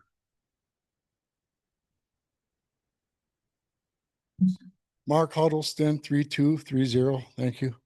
My question is, Bradley, the comptroller, does the work sessions for the financial audits. And it was my understanding that he said that we were, had tens of millions of dollars and that we had too much money and we need to start spending it. Is that true, Al? Can't recollect that part. Okay, I guess I might have been imagining it then. And then my other question is, on the enrollment ordinance, wasn't that passed recently with the changes? Yeah, That is up for a 30-day posting. okay, and, No, it got voted down last week. okay, It's up for a 30-day posting. okay. Then in that, it changes the mistake of fact to intentional fraud. Is that what the switch is? Or removes sure. one and adds the other? Sure. The only thing that was removed was 4.4, which was 4.4. Okay. Thank you. Thank you. Michelle, I think you were next. Oh, no, I'm sorry. Laura Eckelbarger, 2276. And I'm glad Michelle's up here because I wanted to kind of expound on her comment about the constitutional form. Several months ago, is Pam here? And I just didn't see her. No, Tammy is though. So a few months ago, I had sent both Pam and Tammy an email and said, look, tribal members are looking for this form. They have to get it from council and you need to find this form. They couldn't find it. Just to backtrack a little bit, I've asked other recorders and they can't find that form either. So between the three of us, I put together a little form as like a jumping off point, sent it to both Pam and Tammy. They put it on the agenda for a work session. The work session comes and all mayhem breaks loose because essentially, first of all, I mean, I don't know how many work sessions people attend, but they can be pretty rough, right? So obviously everything went to shit. Sorry, but it did. The work session gets tossed to the side. The change in council comes. Pam moves on, Susan moves in, and really that form, the work session to build that form is gone. There's no work session planned. It's not on the agenda. It's not on the calendar. They've just lost track. They're not interested in it. The good thing is you can send a work session request and ask them to work on this form. They can come up with their own form that they want. They don't have to use that form if they found an issue with it. But they have to have the work session to try to come up with this form because you're requesting it. You can request it. I can request it. Israel can request it. Everybody can send this in. Let them say, we're not going to work on this. We're not going to put it on the agenda. Let them. We'll keep sending the work sessions in because this is an important thing. So please send it in. I will also send it in, and I'm glad to help out with it too. So that's all I wanted. Thank you. Thank you. I mean, where's the form? We've done one before. Where'd the form go? So Tammy's raising her hand. Tammy saved it. So, okay, thank you. I appreciate it. We still have to, correct me if I'm wrong, then after we get the paperwork and everything, we still have to, once we put down our laws and what we want, it still has to go back to council for approval. So, we all know where that's going to go. I mean, you know, let's face it, when we did have a quorum and I went up on the stage and wrote laws, the one and only time we had a quorum at a membership meeting, they drugged me. I got drugged to it got drugged to court. So I decided to be in on the court case, and they took the will of the membership and used the courts to knock it down. So it's a losing battle. We're in a losing battle. That's how I feel. I'm going to do what I can to try to get some things changed. I need help. With that being said, you know, we'll see what we can do. All we can do is hope. And Al, my question to you is, why did you vote to release the findings? That's, I mean, even still to me, that feels like that's personal information. And why are you targeting, because that's what it feels like to me, the membership instead of working on our compact? You know, sitting down with the membership and asking them, where do you want this tribe to go? There's supposed to be a strategic plan that this council is supposed to be working on. I hear nothing about that. I can't be on the meetings every week, but when I do watch them after the fact, I'm appalled by what goes on. And I've said it for the past couple years. It's time for all this to stop.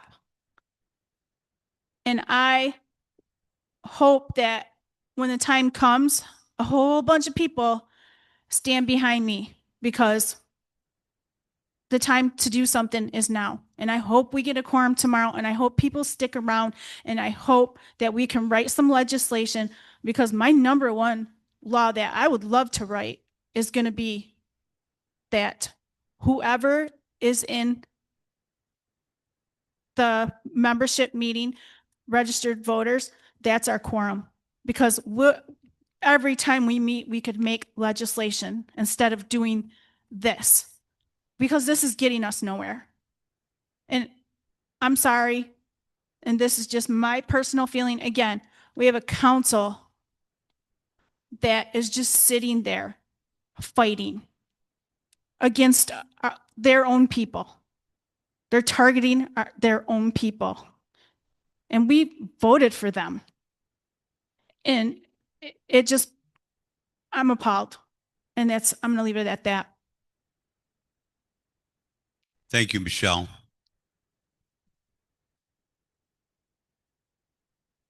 I also know at times, and this isn't to divide the council, but for example, we just turned in the budget for 2026, and it was not accepted And I understand, my understanding was that tribal council decided not to accept that. Now I'm hearing something different. Al, could you tell, I mean, somebody tell me what's kind of going on? Because see, that happens as well. And all I'm asking for is clarity. I think the members would like to know the clarity because we turned in the budget. Our understanding is that we could turn it in anytime between a certain date in October. They were taking this, it should be turned in on that date. We actually got it ahead of time this time, and then it wasn't being accepted. Last thing I knew. So, who up? I think we may have, yeah, Jessica's next. Oh. Need to have a microphone. Can we? Oh, Mary's got one. No. I don't think I can release this. Jess, can you hand me that one? This one's no. Well, maybe it did decide. Okay. There was no official action by the council to not accept the budget that was decided by the speaker and the recorder, because I sent an email stating that it did not happen. Right. So, So- okay. That's not by council.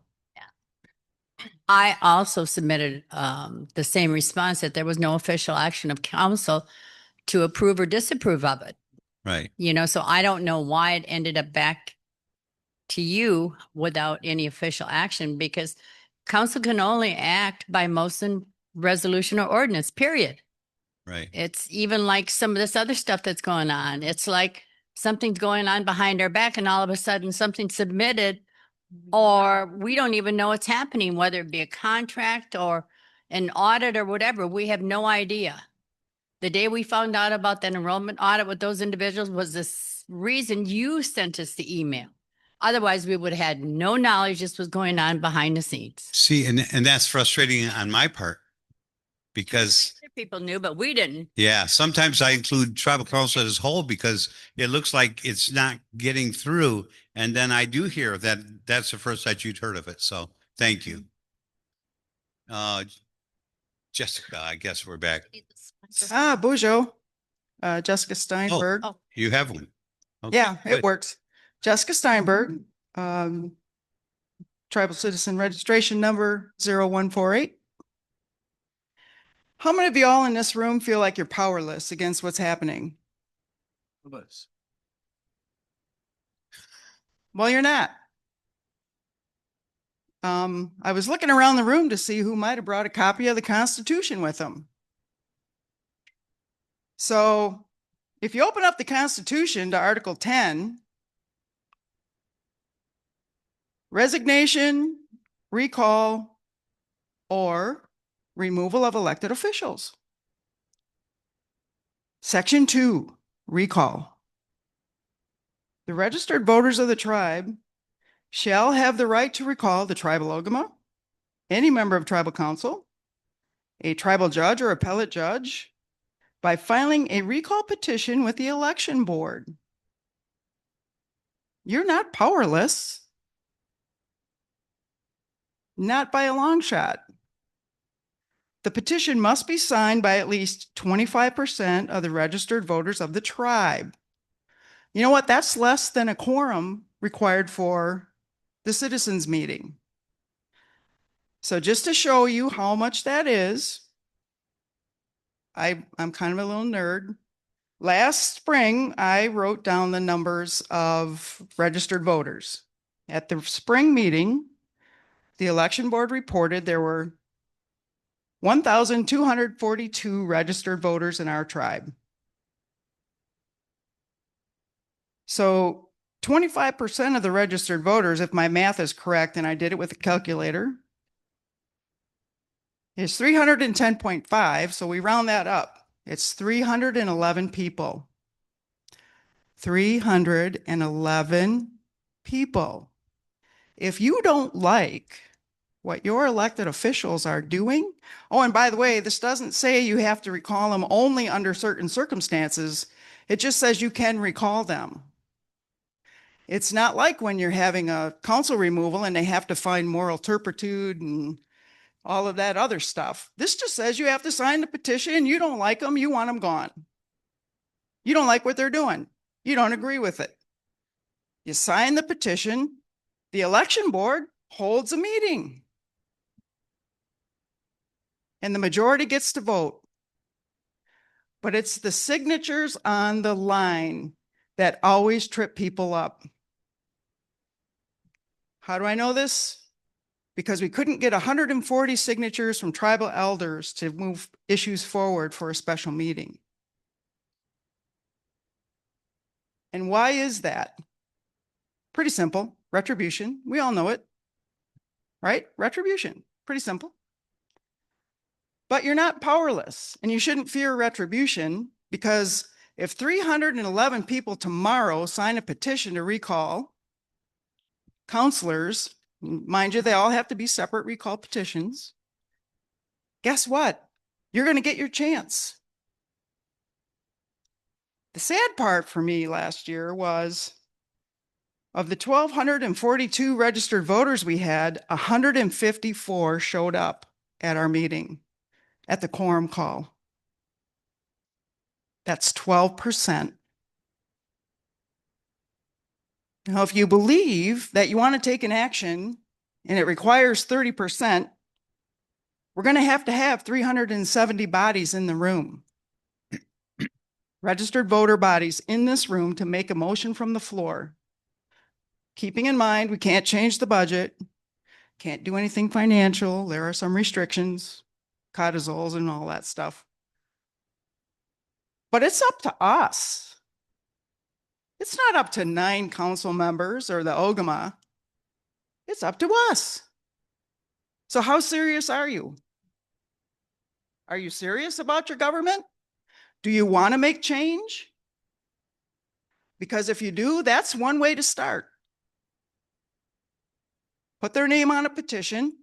I don't like what hot zippity dog council member or OGMA, whatever is doing. And you know what?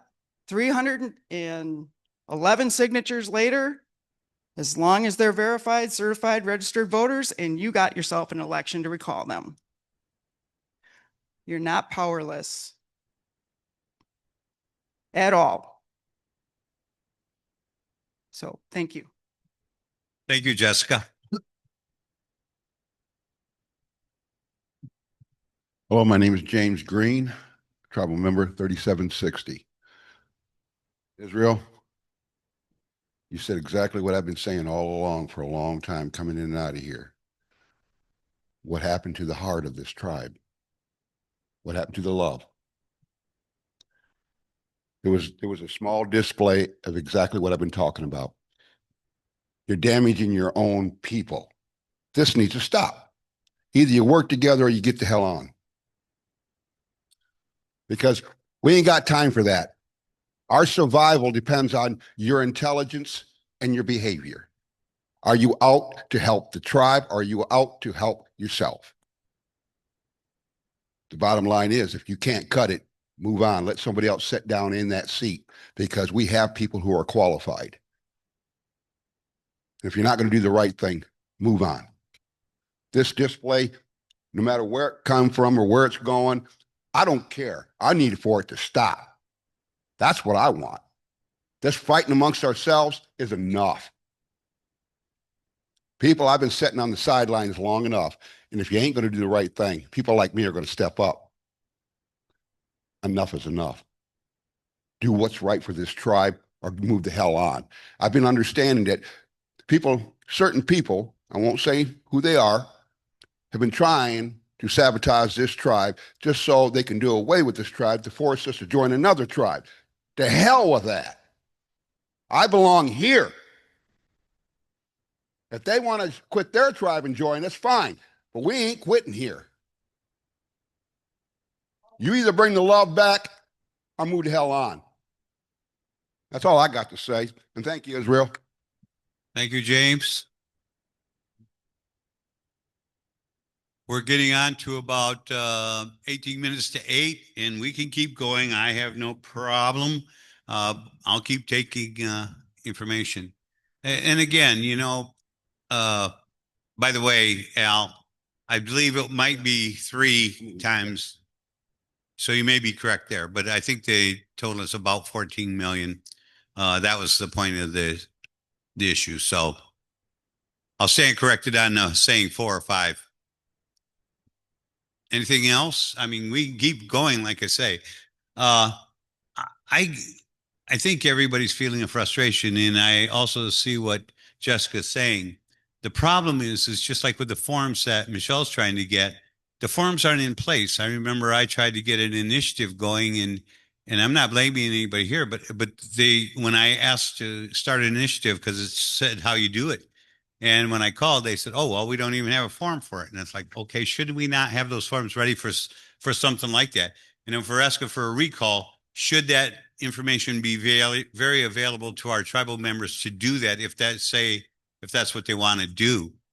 And I think that's part of it. And we know how hard it is to get a quorum. We did it one time since I've been here, and we got shot down, which I didn't think was correct, but we did. But we worked hard. We stayed till what, 7, 8 o'clock, and everybody hung in there. We had to provide dinner, but we did it. And I was very proud of the membership, and we can do it again. But really, the form should not be that hard to get. The process, I think, should be helped. If somebody steps up and they say what they want to do something, whether it be an initiative or a recall or whatever, I think they should get help along the way that says, I want to do this. How do I do it? They read. The form should be available. People should make themselves available to make it happen. Because I know there's a frustration at times with that. There's other things we can talk about, but I think, I have a list of about a dozen things that people have asked me about and talked about, but I think, it's hard to have some of these discussions. I really wish 9 council members were here. It would make it easier to talk in front of the membership, and it's very difficult. I don't believe the Wednesday tribal council meetings do it justice. I think these are the meetings for the people, but they are what they are. We have, what else did we have? We had the property insurance debacle. That was a big one for me. It worried the hell right out of me. We have the catastrophic fund that started. We have the 2-part versus 3-part government discussion we have preference hiring we could talk about the gaming commissioners and what's going on with that. We could talk about the enrollment audit. We already talked about grants, federal, state, and local. We could talk about the 3 elders groups. We could talk about understanding of commissions, committees, and boards. We could talk about a few things, but I think we've covered a lot of what's on your mind, and we can go again and do it tomorrow. But I do appreciate the people coming here. I think that, whoever the Ogama is, or whoever becomes the Ogama, or if I stay, they're going to need the help of the people. And, the one thing you do have is the right to vote. The other thing you have a right to is to assemble and get a quorum. That's harder to do. You don't have a lot of rights at this time, and I think that's unfortunate. But no, all hope isn't lost. And I think if we hang together, good things can happen. I can't think of anything else. I mean, I listed a few things that have been swirling. The rumors are tough. The rumors are tough. And I wish that whoever, myself or others, could go out to the outlying and really talk to them in depth. And I've been there before. I got booed off that stage too. No. But to just talk and because I think they're being misrepresented, not underrepresented. I think they're being misrepresented, and I think that's unfortunate. And I think we're being divided in different reasons, for different reasons, whether it be elders versus non-elders because of the per cap, and we get divided by outlying and 9 county and 500. And I really have to say too that, another thing that I kind of wanted to talk about, and then I'll leave it alone. We're talking about preference hiring. Does this resort believe that this resort does not do preference hiring? Okay. That's a quick, yeah, can you give me a quick whatever?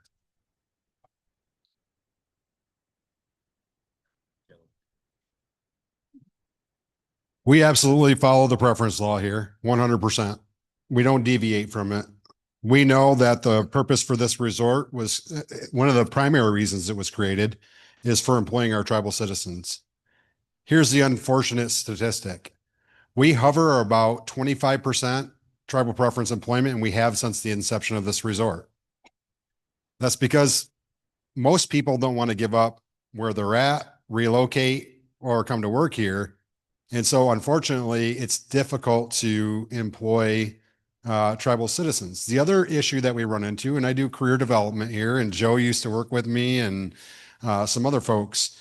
The other thing that's difficult is expectations, realistic expectations. I just shared with you, the majority of us that are in directors roles have been here double-digit years as tribal citizens, which means we all sacrificed to come here.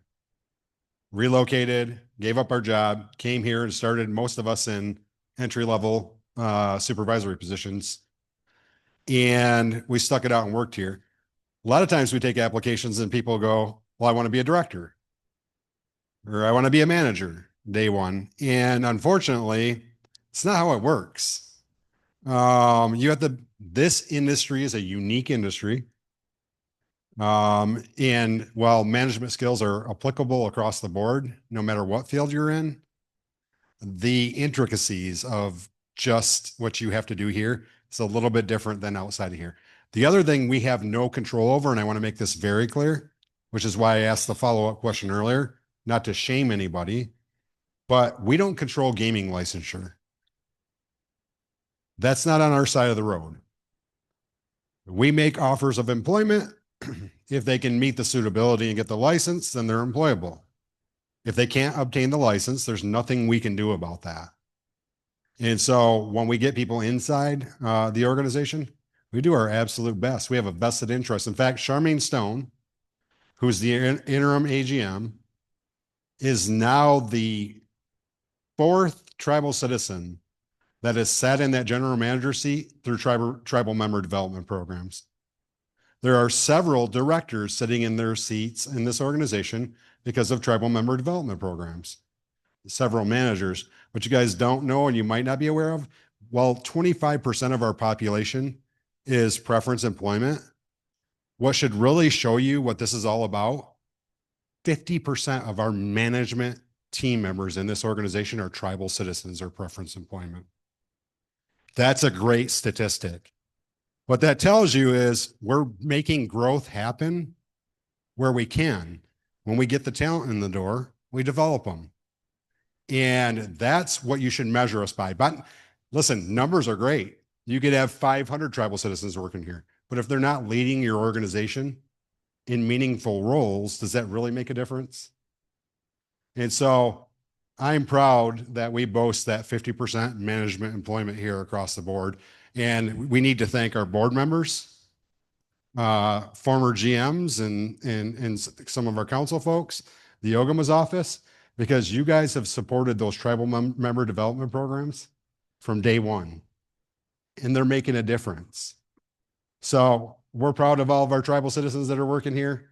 Yes, we absolutely, long answer, I know, but I wanted to share the statistics because a lot of times those rumors and those lies get out there. Oh, they don't care about tribal citizens. Really? 50% of them are in 50% of our management structure are tribal citizens. That should tell you something. We put significant investment into them. So yes, we absolutely follow it, Ogema. Thank you.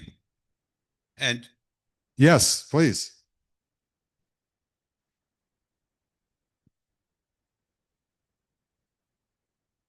So to do a follow-up on what Israel has talked about, licensure, key gaming licensure, PMO, primary management official licensure, it goes one step a little bit further in that licensure is not necessarily dictated by this tribe. It's dictated by NIGC, IGRA, in the licensing level. However, our gaming commission, in good thoughts, and the workload that came with it, had also revised the gaming ordinance to remove non-gaming licensure. We now call them unlicensed. And also through that and communication from many tribes to the NIGC, they actually changed the statute, increasing the threshold of what would have to be a key license or a PMO. It was 50,000 for years, but due to the economy and everything, they increased that to 100,000. 100,000 and you're not required to be licensed. You could be non-gaming. However, again, our gaming commission went one step further and now they don't license non-gaming.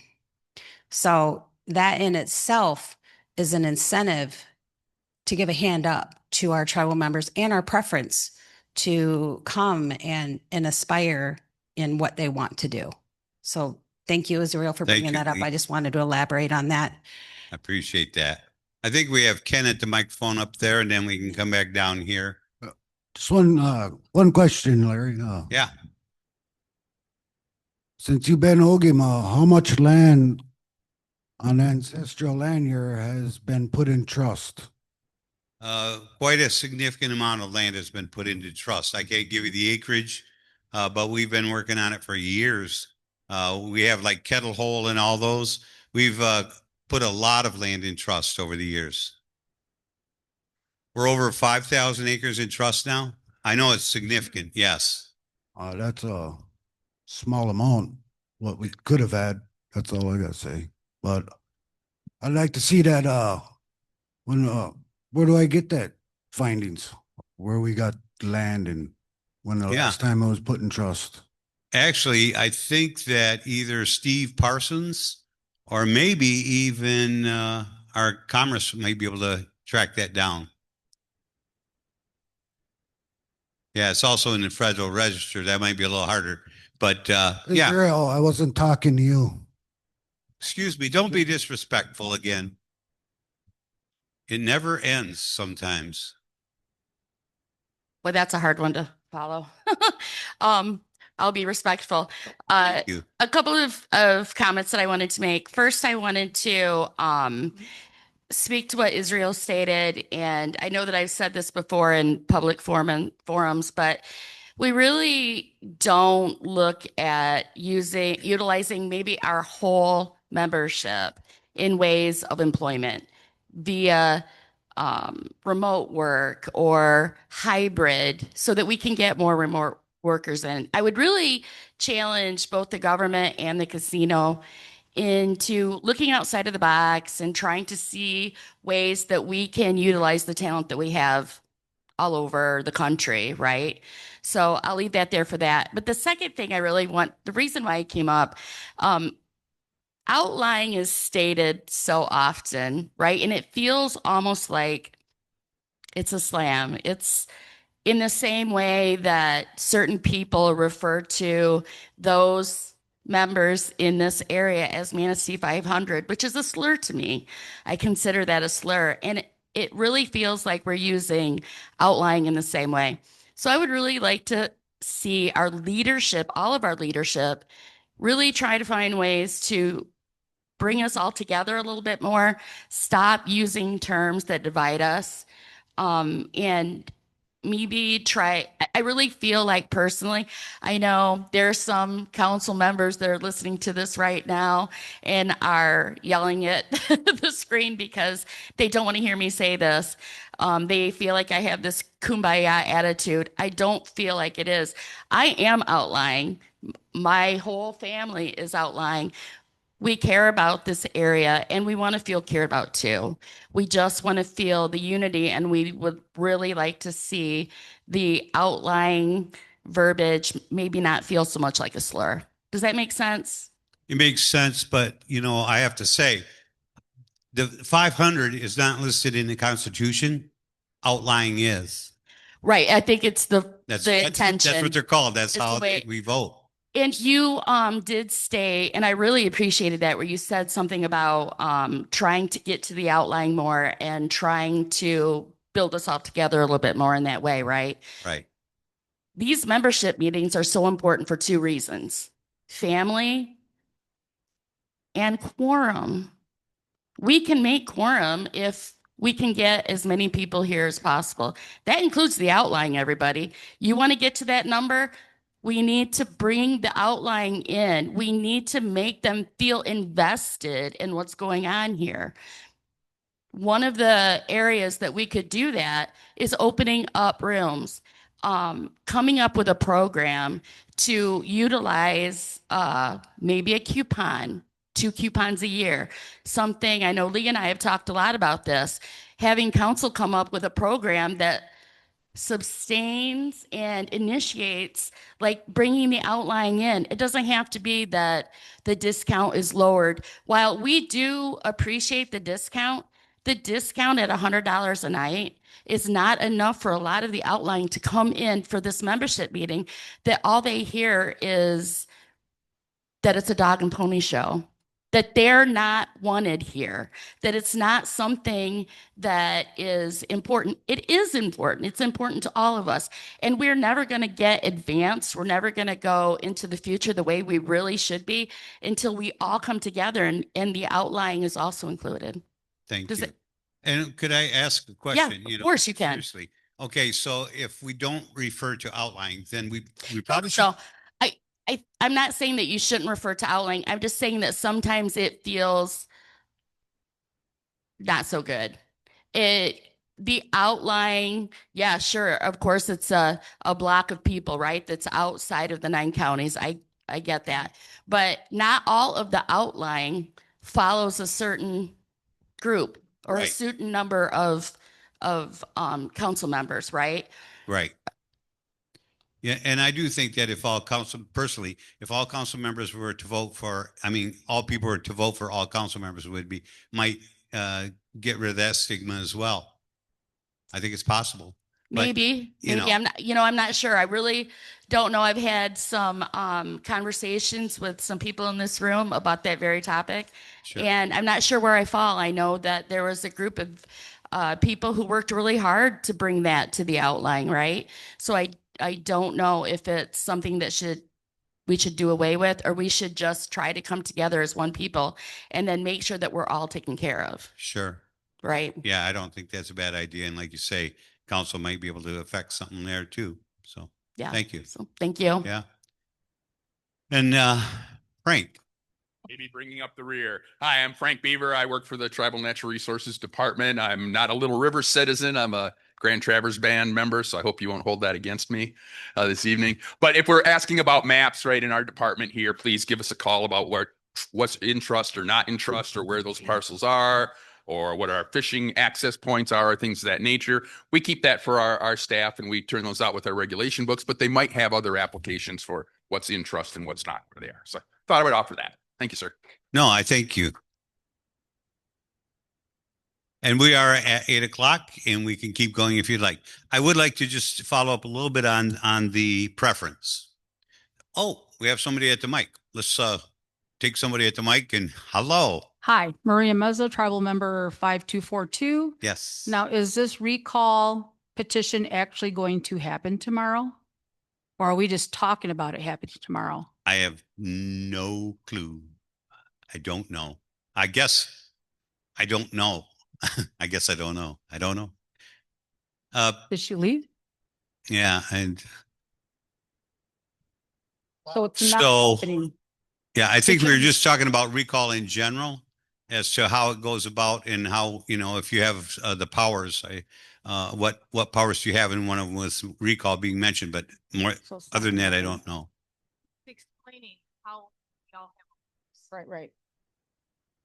So before tonight, she didn't have a plan to make it happen tomorrow. I don't know.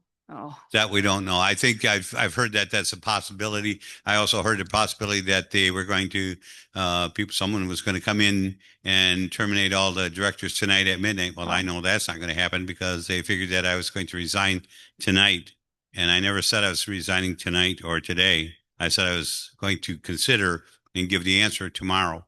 So I know that's not happening. So you guys that are Yeah. as if you were worried about it. So yeah, because vacation. That seriously needs to happen. And we hear about all the stuff that happens at these meetings. We see the videos.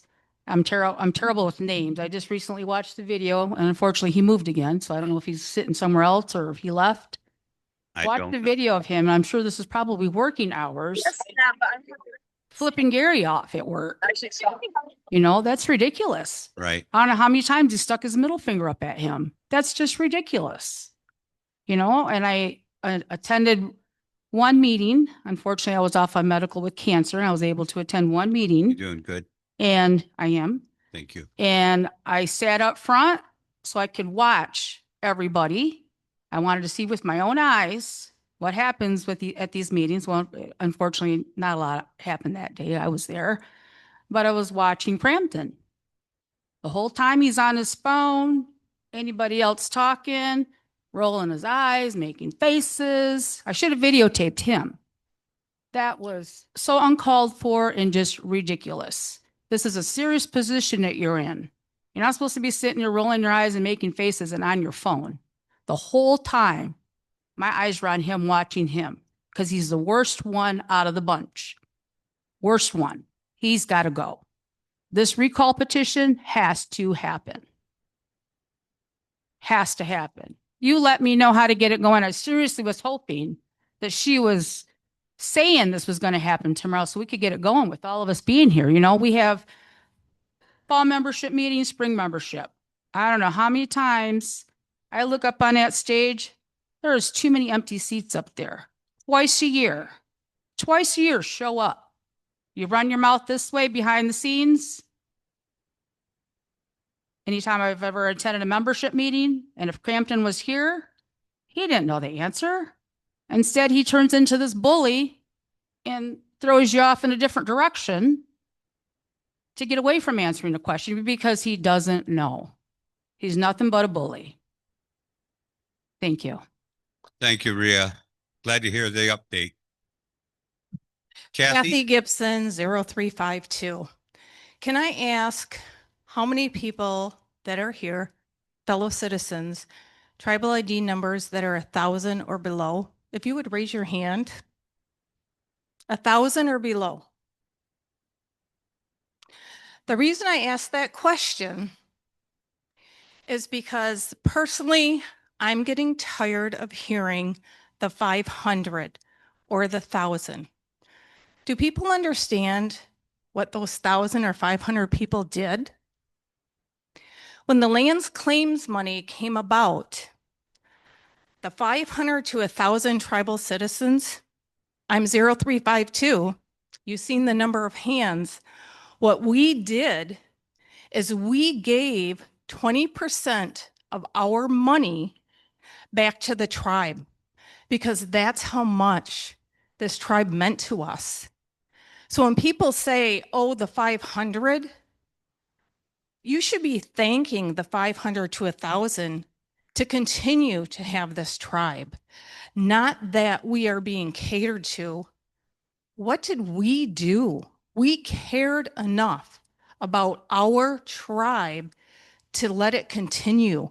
We gave 20% of our lands claims money back to have this tribe continue. But do we hear that? No, we just hear the negative. Let's start talking the positive.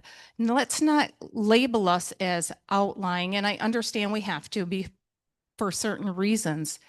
But the 500 did nothing but help to continue the tribe to be where it's at today. If that 500 or 1,000 did not give that 20% back, would we be here right now? I dare say not. So think about that. And I would like to thank everybody that gave that 20% back. Would anybody be willing to give 20% back of $1,000 or a 500? Not, because you know what? Money has turned into greed.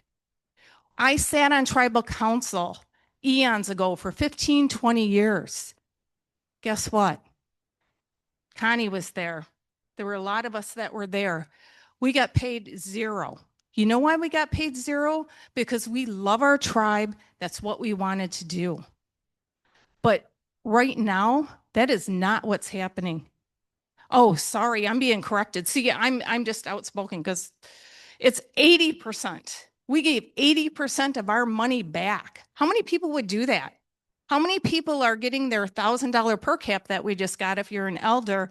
How many people would be willing to say, you know what? I'm going to give 800 back to the tribe. Exactly. Because we want to keep it going. We don't keep it for ourselves. When I sat on tribal council, back to that, I voted no for per cap because you know what? We have elders we need to take care of. We have children we need to take care of. We have diabetics that we need to take care of. We have mental health issues that we need to take care of. And if we're not doing that, they're out on the streets. So I would just like to say, think about when you talk about 500 or 1,000, think about what they did and thank them instead of ridiculing them. And maybe we'll get somewhere. Thank you, Kathy. Absolutely agree with that. Hi, my name's Christy Fowler. I'm from Muskegon.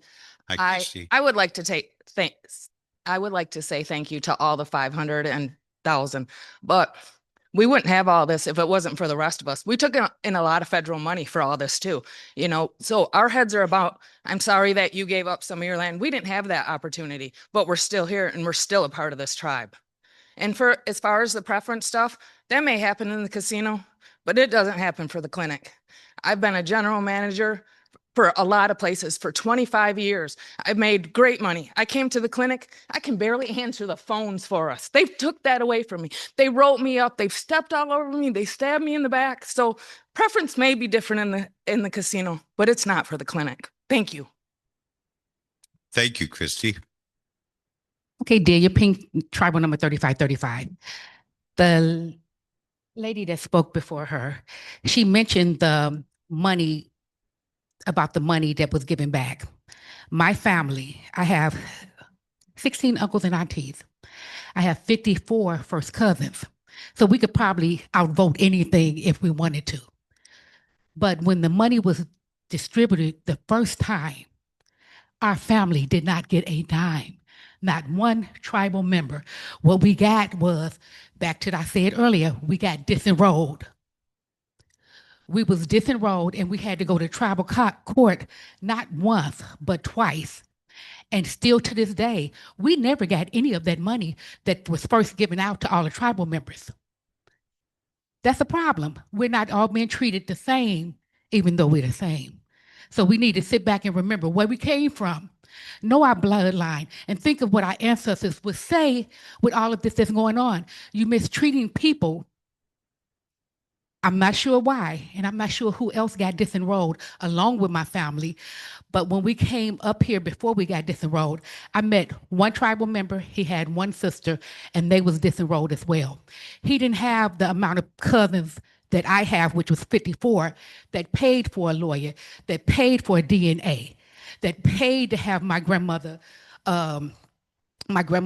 you know, pulled back up if necessary, which we did. And because we had her DNA and because we had the amount of people we had, we was able to fight that battle. But some people cannot fight that battle. Like you use those numbers to get everything that we needed from the government. You need to remember those numbers and remember those peoples and stop mistreating some of them and then others getting the benefits. It's just not fair. Thank you.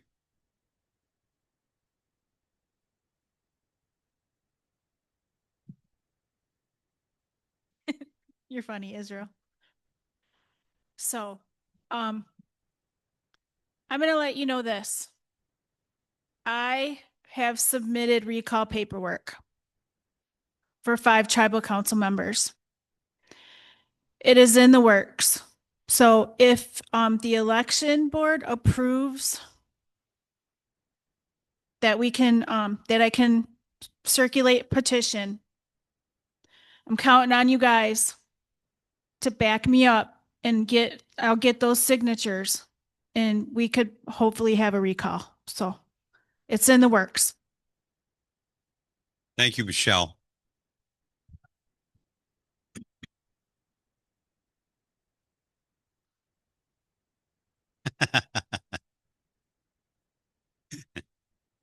Thank you. Okay, I think we're there. I appreciate everybody's attention. I did want to talk a little more on the preference, and I know that Christie stepped up, and then we had the resort. Couple things that I want to touch on. It's stated that we percentage wise are not where we should be. Accordingly, we would like to get as many as we want to and can.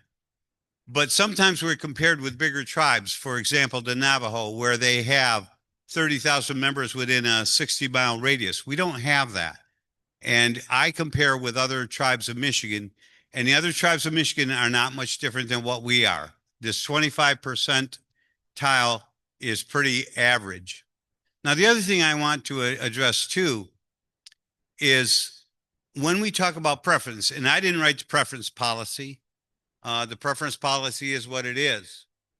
But we have to be careful when we talk about preference in policy and what the preference means, because there's been some writing on Facebook just recently and said that we have too many white people in where Indians should be placed. That's discriminatory, folks.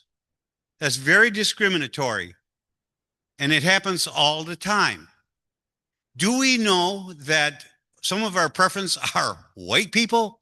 And we shouldn't be we should be saying native and non-native, not white people. And to me, that's so discriminatory. And to be talking like that upsets me. And when we talk about it, and then they talk about, well, we got to have our tribal members, our tribal members, our tribal members. Our tribal members are not the only preference people. If you look at the ruling, is our tribe, tribes, other members of other tribes, spouses and descendants.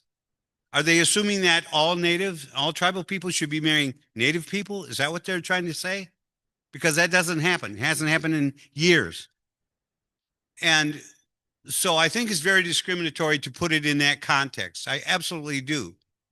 And when we count the numbers, even, we put a report to the council, we list tribal members, members of other tribes, spouses, and descendants. And I think we have to get past that whole thing, because sometimes they talk about tribal members and then they talk about preference. Two different things. And it insults me to no end to keep doing that after all these years. It's like, do our spouses not have a right to have a job? Do our descendants? And we're hurting ourselves. We really are.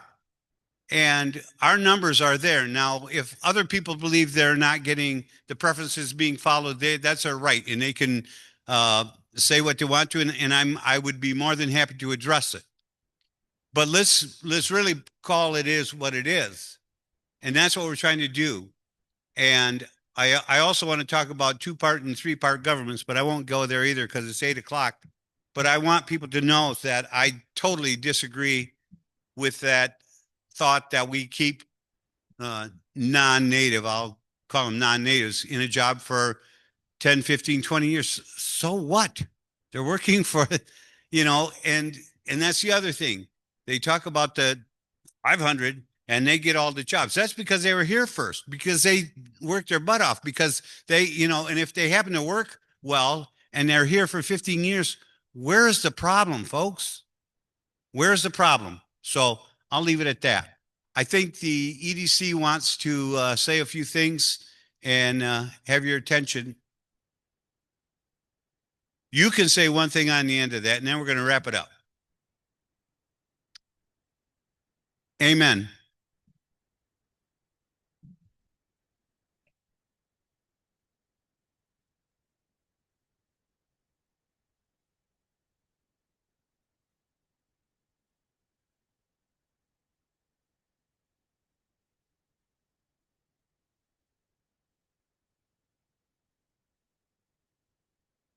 Yes.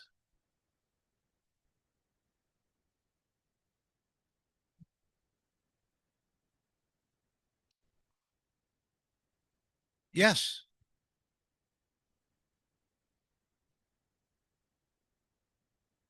Absolutely. And the other thing is talk that we don't have enough jobs and we don't hire our own people, so they have to go to other tribes. Did you just hear that other tribes work here too? It's a effort that we do between the 12 tribes.